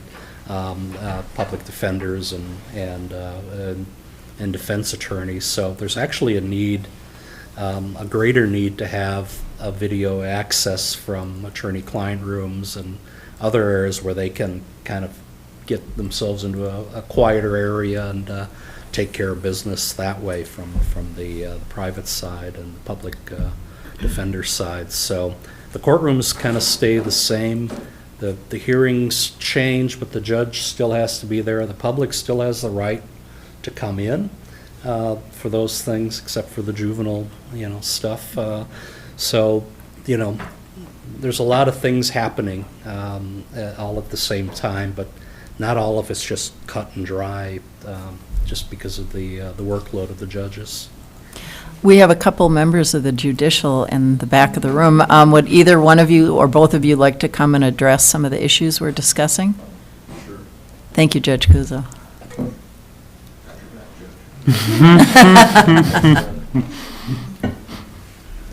A couple of things. First of all, I think Henry did a really good job of talking about the potential changes associated with the increase in video hearings. Doesn't really change things significantly because they truly are interspersed with other cases that are on the calendar. With respect to building, if anything, we've taken into consideration in some of the comments and additions that we've made in these designs to actually have more small conference room space, so there's spaces so people can conduct their video hearings from the courtroom. And that's not just, certainly the judges are going to find a spot either on the bench or in chambers to do theirs. But we have attorneys that are, handling a number of different cases, some of which might be in person, some of which are going to be by video. So they need a space where they can conduct their video hearings in a conference room in a private space, and then also have the ability to speak with their clients before those hearings. So it takes a little bit more space, I think, in the courtroom if it's done right, to just give counsel that opportunity to have those private spaces that they need. The other comment is, there was discussion regarding placement of people who are in custody and whether, what ARC does. ARC has changed their positions periodically as to whether they're taking anybody who's pretrial. And now that the number of people that they have at ARC at the Northeast Regional Corrections Center, because the numbers are down, they've expanded their willingness to take people on a pretrial basis. So it changes a bit because of that. Great, thank you. Yep. So those are the only two additional comments that I had, but if you have questions kind of related with the court operations and ARC, I'm here. Thank you very much. Commissioner White. Would it ever be feasible to have those little private conference spaces as part of the law enforcement center, where if we're going to be remote civil, do people that in civil cases, do they get locked up? I don't know. Yeah. Sometimes. So Not because of their civil meet with case, their yeah. attorneys, the attorneys meet with their attorneys and have the court proceeding from the jail. But in a separate room, separate space, confidentiality, that whole thing. Is that something to consider ever? We've been doing that for 4 years. In our little jail, where do they put them? I'm embarrassed to say that I haven't actually gone to the jail to see what room that they're using, but I know there is a room that they have that's dedicated for the use of the Zoom hearings. It's in the middle. They do their evidence, in their lunchroom table, so it's a small space in there, so. Yeah. But inside the jail, there is physically a room that is available for that. And then you have Right now. Currently. Commissioner Mills. And in fact, Cook County has kind of been ahead of this curve for, over I suppose about a decade, because, I was conducting Zoom hearings from the other courthouse where I worked in both Cook and Lake. If somebody was in custody in Cook County and I was working down in Lake County, we were doing ITV hearings in order to minimize the transport obligations. Now, that doesn't take care of that 72-hour rule. That's still a problem that the jail has to deal with and figure out how they're going to transport their the folks that are staying there. But we can get that hearing out of the way by doing it remotely, and have been for about 10 years. Go ahead, Thanks for Commissioner. that information. Yeah, thank you very much, Judge, and thank you, Madam Chair. Yeah, and just to be clear, I am not saying we should do that. I'm merely asking, what would that cost be? Because transport can be a very significant cost, both dollar-wise as well as staff time-wise, as well as innocent until proven guilty-wise, right? We care about our community members. If they're being held for pretrial, a person could argue it's not humane to separate them from their family with that kind of distance and all that kind of stuff. So I'm just trying to look at the whole picture and really, understand it. Commissioner Sullivan? And Commissioner Mills, when I get those phone calls or encounter people they'll say, well, what are you guys talking about? Expanding jails. I knew that's what you were going to do. I'm directing them to you. Please, I have many conversations about it, yeah. It's important that we understand the whole picture. If we're just looking at a little bit, we're not doing our job. Commissioner Storley. Thank you. Well, in visiting other places and understanding the large one, Justice Center in Carlton, you better believe that the rooms that they are building for extra people are going to be there, and the cost is going to be up. So if we can't do Lake or St. Louis and we have to go to Carlton or Grand Rapids, the rent is going to be higher because they're ready. Sure. Which would make sense for them to do that. Commissioner Johnson is next, and then Administrator. Well, I would just point Commissioner Mills, to all the work that was done the last time a jail was proposed, that information is out there. You could contact Mr. Speck. I know he probably has it Oh, I have it. readily available. So that information is there, what it was going to cost before. And then I would say we better put a halt to this plan right now if we're really going to go down that road, because this site would not it wouldn't happen. We already have site constraints, and now you want to consider the best option moving forward of adding a jail, more jail space. We need to stop this right now and rethink, what do we really want? What do we really need? So. Yeah, and I'm sorry, I didn't want to imply that I want to consider more jail space. I want to consider what it would cost to allow for beyond 72-hour holding. Thank you. Administrator Yerke. Yeah, thank you, Madam Chair. I just wanted to note a couple of things. Number one, our bonding application to the state does not contemplate any addition of jail space. So that would be a change in the scope. And I think, as I recall, I think that could potentially affect our eligibility for bonding. Significantly. So that's one issue. And the other issue is I told our great consultants that we'd probably do a 90-minute presentation, and we are now going on 3 hours plus. And so I just want to bring us back to the task of considering the work that they've done and asking the board to take action on that. Thank you, Administrator Yerke. So, Commissioner White. It's their fault it went this long. We've asked a lot of good questions, and I think when we're looking at something of this nature, we should be taking all the time that we need to discuss and look under every rock and talk about every concern that we have. That is an important use of all our time. So I thank you for your detail and responding to all our questions. Thank you.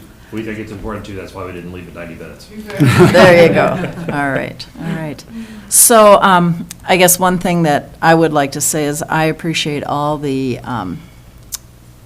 time you've spent and effort listening, not just today, but in previous sessions, and I think Commissioner White, you were there for many of them, and For all of them. yeah, That's what we paid you for. listening to the input and then making changes to address the concerns that we have. I think it is absolutely amazing what you've put together, and so I want to applaud you for that. Our proposal that has gone to the legislature needs to have a plan like this attached to it to give us likelihood that they will even consider our bonding application. And approval of this preliminary site and floor plan doesn't cost us a penny. It's something we need to do to see if we're going to be able to even have this discussion in the future. So with that, is there a motion to approve the preliminary site and floor plan that's proposed? Madam Chair, I'd like to make a motion to approve the preliminary site and floor plan for the proposed Cook County Judicial and Law Enforcement Center. Thank you, Commissioner Mills. Is there support? I'll support. Any further discussion? Commissioner White. Yes. When you were both just now talking about the need to get all the information, this is the first time we have talked about, as five, there was a question, when do we ever get a discussion? This is the first time we've talked about anything. And when we're going to consider adding another building to maintain, when we have not been able to do so in the last how many years for the existing buildings, this part, this new construction, is only one component. We would have to renovate, then the plan is to renovate this building. What are the costs? And they're certainly going to be excessive because it's on the historic register. The feds have to approve it, the interior. We do not have those numbers. We do not know what the numbers will be for going into the future for maintaining just the new Justice Center. The law enforcement component, having that part broken out, there's still to this date no one that has questioned the need for our law enforcement space to be enlarged. No one. And so there are floor plans and it's been thought out is essential, needed, and that's what we need. But you heard it this morning, people again are questioning, how are we gonna pay for just this going forward? Yeah, we'll find money. It's like, I can buy the airplane, this is great, I get a chance to buy an airplane for a good price. I got it, I want an airplane, but I cannot afford the fuel costs to use it, I cannot afford the hangar, I cannot afford the insurance. So what's the point of building something that you cannot take care of? And that is, until we get those numbers together, how is our maintenance department going to clean windows that are 30 feet into the yard without buying a genie lift or something like that? We haven't talked about this. And like from the very beginning, it's the cart before the horse. My God, the horse is blocks away from us and the cart is just rolling down the hill, and we have got to get those numbers before we continue forward. It started on Tuesday. Oh, we need, Administrator Yorkie said, I need to have this, I have to put this in by Friday so we can do this, get considered for free money from the state for bonding. Tuesday, let's see, we have a bit of a process problem. We never saw what you submitted. Any of this stuff, it was just going forward so we could be on the list. We're on the list, we're on the list, we're on the list, and every vote has been. The capital improvement plan was originally thought that it would, for the deferred maintenance for the buildings that we have.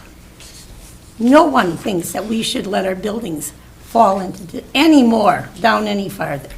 You know, according to what was laid out on the schedule for improvements or repairs for the buildings we have, the Cook County Community Center has been leaking, needs roof repair. It's in really bad shape, besides other ones. That was to be done in 2023. We made no effort. We are at the top. We make those decisions. We made no decision in 2023 to fix that, but we were focusing on getting free money for a new construction that we have not yet gotten all the numbers together to really prove that it is something we can afford going next year, 5 years into the future.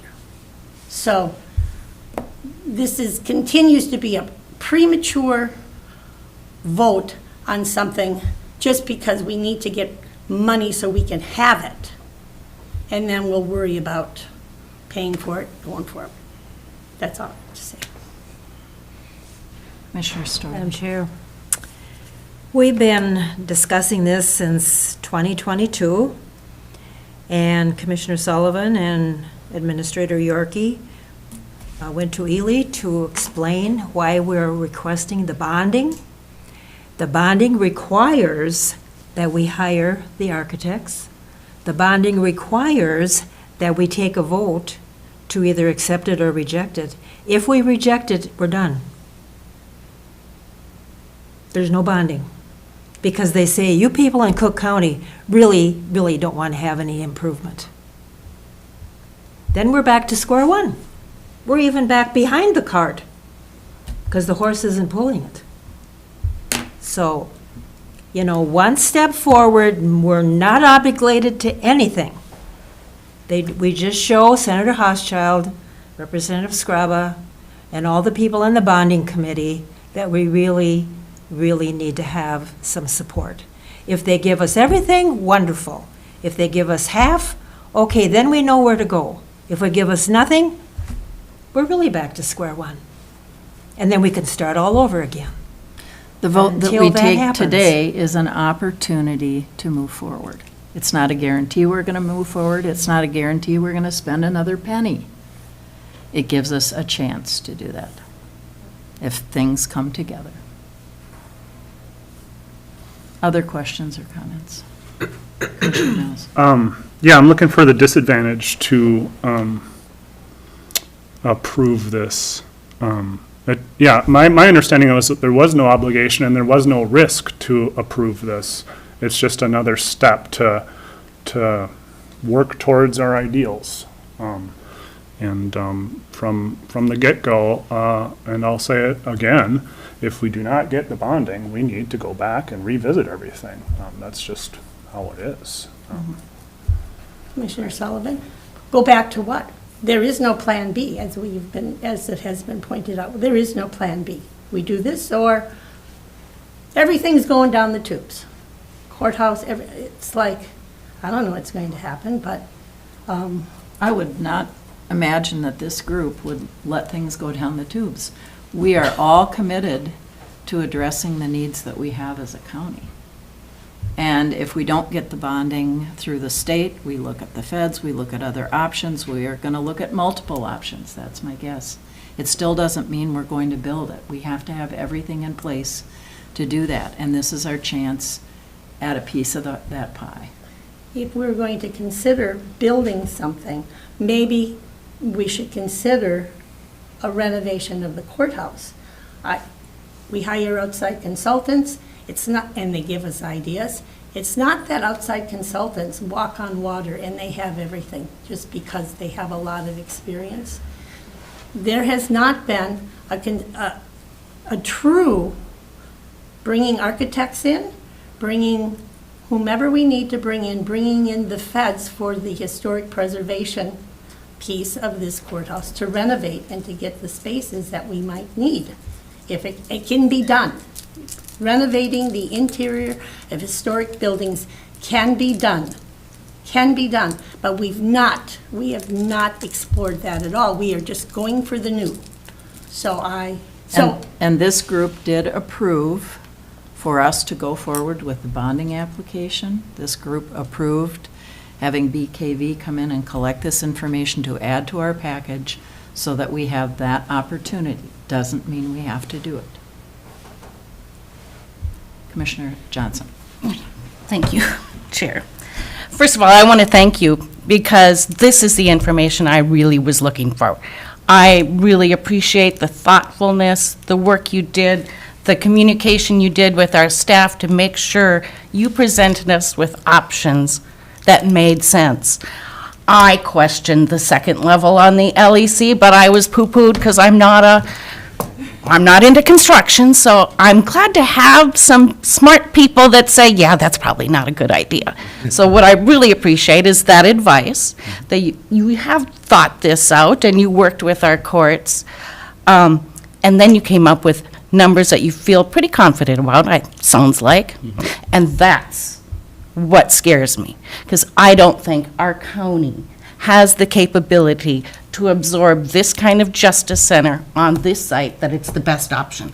Because I am very doubtful we're going to get the $8 million from the state. I know we all cross our fingers and hope, but if you've talked to our legislators at all, it's pretty unlikely. So then you go back and do the numbers, and what number would we have to get to make this project make sense? Or going back and looking at the other options that we had. We did have other options, and there was one was discussed in private, never in a public meeting yet. But we do have alternatives, and I just am not comfortable moving forward with this option at this time, because we have to think about the young people that are trying to buy houses in this community on the salaries they're making. We have to remember it's other people's money we are asking for. $35 million, I just can't see it saying we have the capability to make this happen, that this is the best way to solve our space issues at Cook County. Any other questions or comments? Commissioner Mills. I just want to point out, the longer we wait, the more expensive it's going to get too. So if you think our needs are going to decrease, and I mean, it's possible, that's another thing I wanted to clarify. I am all about preventative actions as far as our justice system is concerned. So I would much rather invest on the front end than build more cells. But I'm trying to get that whole comprehensive picture, and I have those numbers. It's just that they're outdated by 6 years, and we know how costs have gone in the last 6 years. This is not a commitment. This is putting our best foot forward. And I've had further conversations with our legislators, and what I was carefully told was if this doesn't work out, there can be other options. So don't feel dismayed if it doesn't work out immediately, and we can see where things go. But if we don't try, we can't. Straight up. Any other questions or comments? Not, we have a motion and a second. All in favor? Aye. Aye. Opposed? Okay. Motion carries 3-2. Thank you. Thank you so much for all your work and your fabulous presentation. Thank you. Appreciate it. Thank you. All right. Let's take a short break so we can let our guests have an opportunity to slide out easily, and then we'll continue our meeting.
To be done in 20 minutes because we have a jury I'm coming gonna in send- here. Okay, I'm going to send. got it. Did you get it too? Oh, okay, then. All right, welcome back. gonna We make it. appreciate the time people took so we could have a little break and have some of our visitors exit. And we're going to continue on with item 5, Administrator Yorkie. Very good. Thank you, Madam Chair. I'm going to turn this over quickly to Jason Hale. This concerns the county's allocation of statewide affordable housing aid, which is in the amount of roughly $85,000. There's been a request to approve the transfer of our current year allocation and any future allocations through 2020 or 2033 to the HRA, since it is best positioned to actually figure out how to use these dollars. And so with that introduction, I'll turn it over to Jason. Thank you, Administrator Yorkie. Good afternoon, Commissioners. So I don't know if you're familiar with the statewide affordable housing aid. Okay, I'm getting some nods. Last year at the legislature, they approved this new program. Really, it's an allotment they calculate it every year, and then it's provided to each county and city if population warrants it. So the city of Grand Marais does not get this. There's a separate one for local. It's called LAHA and SAHA because it's the government, and why don't we use more acronyms? The SAHA, the statewide, the county does receive. So you can check it out. Actually, there's a nice website that has FAQs and general guidelines, but the short version is the funds are directly supposed to be used for the creation of more housing in these local communities, and the local communities decide how the funds are to be used, and there's a list of eligible costs. So one of the challenges, of course, with the $85,000, as the administrator suggested, is in a given year, that's not a lot of money. That's a third of a house, maybe, if we're lucky. What we learned is that as the legislation is written, it's proposed to be calculated and continue into the future. Now, of course, that could change. When we get to a bonding or a budget deficit, rather, maybe the legislator decide we're not going to do this anymore. We're going to cut here or whatever. But until and unless they do that, we're going to continue as though that allocation is going to be provided. And so the request is, and I've talked with Auditor Powers, also with Public Health and Human Services about this. The goal of the HRA is to use these funds over time to leverage because we can actually have a greater impact. And in fact, there are 2 projects right now that I'm hoping to use these funds to help leverage. And I won't be too specific because I haven't talked with my board about them yet. So I want to make sure I'm discussing this with the HRA board. But one of which is to bring some of the units in a current project we're working on down to 60% AMI for the rents. It's approximately a $600 reduction from market rate per month. So it's a significant difference. And the other one is to help actually leverage another grant match at the state level. So these funds we can, again, if you project $85,000 over 10 years, you cut that in half for 2 different projects, you can leverage that to match state funding. So that's the ambition of these funds. Again, there is no guarantee, so as we're writing these agreements and working with developers on this, we're going to be very careful to say, subject to the funds being provided by the state, because if the state removes this, then the HRA is not going to be responsible to continue to provide it. But that's the general wordy overview. Do you have any questions about that? Any questions? Commissioner Johnson. Yeah, I just have a question. So this one is saying fiscal year 2024. What happened to fiscal year 2023 dollars? I believe there was an allocation provided to the county in December of 2023, and I don't know where that went. It was the new legislation. There were a lot of new aids. This was one of them. Well, and that's what, on the Department of Revenue website, it lists 2023 Cook County, 2024 Cook County, so I just want to make sure we're not saying 2023 money's going someplace else, because in our resolution, it said 2024.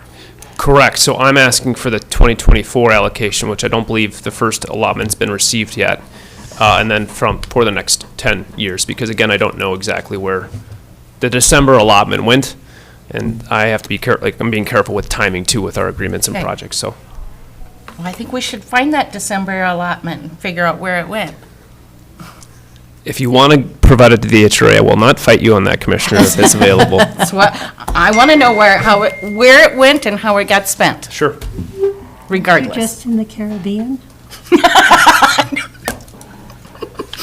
All right. No, thank you for the clarification. Of course. Just want to make sure. All right. Any other questions? If not, I'd entertain a motion to approve the transfer of our 2024 SAHA funds and future funds up to 2033 to the HRA. So moved. Thank you, Commissioner Hawkins. Is there support? I'll support. Thank you, Commissioner White. We have a motion and support. Any further discussion? Yes, I just would like to say, did I hear you correctly when you said that this funding could be used to help reduce rental? Correct, Commissioner White. So there are, as you know, the HRA is working on a number of different projects, and forgive the, maybe it's the idiom, I don't know if there's the right turn of phrase. One in the hand is better than two in the bush is the old saying. And so my intent is to try to leverage existing projects, and I'm working with a developer who is, frankly, a little sneak peek, I guess. It's not in their financial interest per se to do this, but it is a better risk assessment from the bank's perspective to provide a diversity of rents. So that's why they're interested in working with the HRA in this. And if we can reduce some of the units that are coming online, hopefully starting this year, that's sort of a win-win in my mind. So yes is the answer to your question. You're welcome. We have a motion and a second. Any further questions or discussion? All in favor? Aye. Opposed? Motion carries Thank you very much, unanimously. Commissioners. Appreciate Thank it. you. All right, we'll move on to fiscal year 2025 budget calendar. All right, and very briefly, this calendar looks very similar to calendars you've seen for previous years. A couple of things I want to bring your attention to. One is currently the calendar shows that Public Health and Human Services would be doing its proposed budget presentation on July 16th. That's actually going to get pushed back possibly to the 23rd, or we might schedule a special meeting the week or two after July 23rd. And the reason for that is the first business meeting in August is not going to be until August 13th, which I think is going to be a little bit too late for that presentation. So I want to get that in front of you before then. So we haven't nailed that date down, but it'll be earlier than the first August meeting. Other things to note, September 10th is the first regular board meeting in September. That is the meeting at which we typically approve the preliminary budget and levy, so that's what is proposed here. And then December 10th would be the first regular business meeting in December, where I expect to ask the board to finalize the 25, I'm sorry, that's a typo, 25 budget and levy. So, any questions about that? Commissioner Johnson. Yes, I have questions about number 3, administrator and auditor discuss budget goals with departments. And I'm wondering, I would like to hear from both of you what your budget goals are. To keep the levy as low as possible. And how are you going to encourage departments to do that? It'll vary by department. One thing I can tell you is I've started tracking some of the additional requests that are going to be made. We've talked about the HR position, that we need another generalist if we're going to implement the strategic plan. We've got the ARC request for additional administrative help. There are other things that are going to come up. And so trying to kind of balance all of that out, there's staff level discussion that happens as we're putting proposed budgets together. And that's something that we'll be talking with departments about. So do you have a number or a percentage number in mind that you're going to say, overall, across all departments, we're not going to go above 5% or 6%? That's been our goal over the last, since I started in this role, right? And that will be the target again this year. So, it varies by department. Some departments are going to, like HR, that budget request will go up, and we've talked about the need for that. And there may be other departments where that's also the case, but in total, we want to keep that increase as close to 5% or lower as we can. I'm just bringing that up because we just approved 35 million potentially levy money, project money. Now, we don't know exactly how much comes out of levy yet or how much is funded other ways, but I think it's very important we factor that in, that is also has to show up somewhere in our budget planning process when we're planning ahead for our preliminary levy. Other questions, comments? Looks like the calendar is very similar to what we've had and helps to keep us on track. I know there are groups and organizations that have already looked at the calendar and are appreciative that we're getting that out in advance.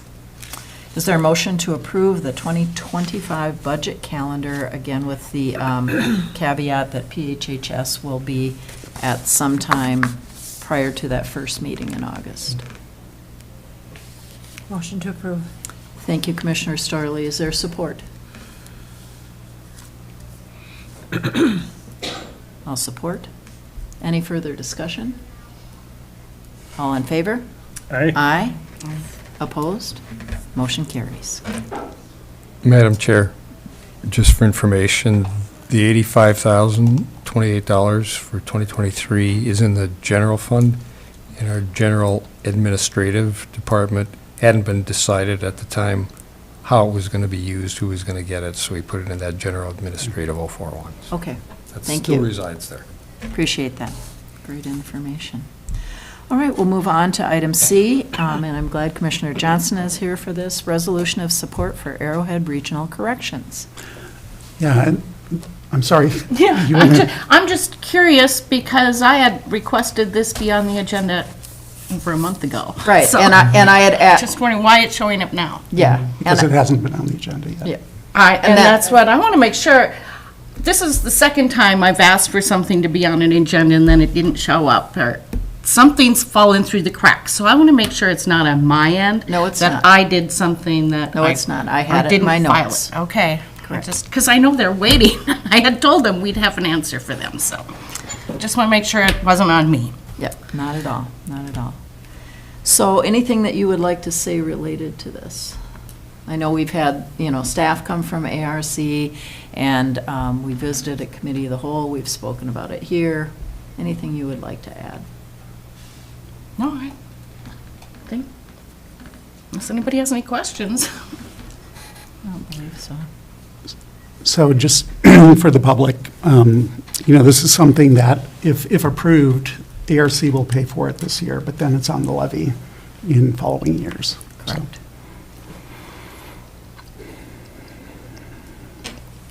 Is there a motion? I'll make the motion to approve the addition of Arrowhead Regional Corrections staffing proposal. Thank you, Commissioner Hawkins. Is there support? I'll support. Any further discussion? All in favor? Aye. Aye. Opposed? Motion carries. All right, administrator updates. All right, very briefly, there was mention earlier of the community center roof. This is a top priority for us. I'm working with Brian to identify companies that we can send bid requests to, and that's something, because the board has already approved the bonding, the local GO bonding for the implementation of the CIP. And because we have an approved list of projects, we're going to go ahead and issue that bid. And the next time you'll hear about this is when we have a contract to present to you, which I hope will be very soon. And I'm going to just stop there because we are very short on time. Yeah. All right, we'll move on then. I'm going to suggest, unless a commissioner has an item that is high priority, that we save our commissioner comments and concerns. Is there anything that's real? I just have one, well, two maybe. One, Administrator Yorkie, and today was probably not the right date, but I have requested that we get Maintenance Director, that's his title, Brian, to appear at these meetings or to give a report so we know what is happening on the deferred maintenance when the funding comes in, the bonding funding, and he can take off and go. I would expect, since that's his department, he would be giving us that information. And number two, I would like a clarification from from Administrator Yorkie, if this is what I heard. When we were sitting with the architects in the meeting, I mean, the question I have is, when we got the printouts from, we who were on that, the board with the architects or in that meeting, the information that came across the bottom confidential and not for public distribution or whatever. My question is, why was that there when public funds paid for everybody in that room, paid for their fee, paid for this building, and why could the public not at a moment in time have access to that information? A curiosity. Well, it hadn't gone into the board packet yet. I mean, the board So the had- board needs to see it before? The board needs to have access to, it can't go out publicly before it goes to the board. Okay. Good question, good question. And then, I asked, at what point, well, now we did show the public on the screen and with the architects, everything here, but are we going to do like what was done when the CIP was first developed, to actually have physical drawings of what's being considered available to the public to look at? Beyond what's on the electronic. You know, we had the drawings of these are the preliminary drawings, this is the exterior, is that going to happen? I'm not sure I understand your question. So I mean, the information packet that was in the board packet today, That is, now that can be shared. that is public. Okay, now that can be public, okay. Yeah, for sure. So, It was public on Thursday. Anything that goes into the board packet is public information. I didn't get my board packet till Friday, Did you check on Thursday? All right. maybe. Anything else? Other commissioners, Commissioner Johnson? No. Commissioner Mills? Negative. Commissioner Storley? Not now. All right, and I have some things that can wait. We have a number of meetings that are listed. We have our lodging tax comparison through January. And then we do want to make sure that we take time to recognize our wonderful staff. And we have a number of anniversaries this month. Dana Logan up in PHHS, 1 year. Jana Burka, we're so happy to have you with us, 1 year. And thanks for all you do to make our meetings run so smoothly. Jordan Porter, 1 year with the Sheriff's Office. Diana Dimitrova, 2 years with our Attorney's Office. Jason Hale, who just left, 2 years with our HRA. Matt Olson, also 2 years with our Highway Department. Dan Berglund, 14 years with the Highway Department. Kirk Oberg in MIS, 17 years. Bev Wolke, 19 years, working with Brady in the Auditor's Office. Kurt Laboda in the Highway Department, 19 years. And Steve Butts, 29 years. But 45 years for Dusty Nelms. That's pretty amazing. And with that, good news, is there a motion to adjourn? Oh, Madam Chair, just want to point out that, Jana, we're missing your name on this here. I know it's a little weird, but I noticed. Madam Chair, I'd make a motion to adjourn. Is there a second? Second. All right. All in favor? Aye. Opposed? Motion carries. Thank you all for your time.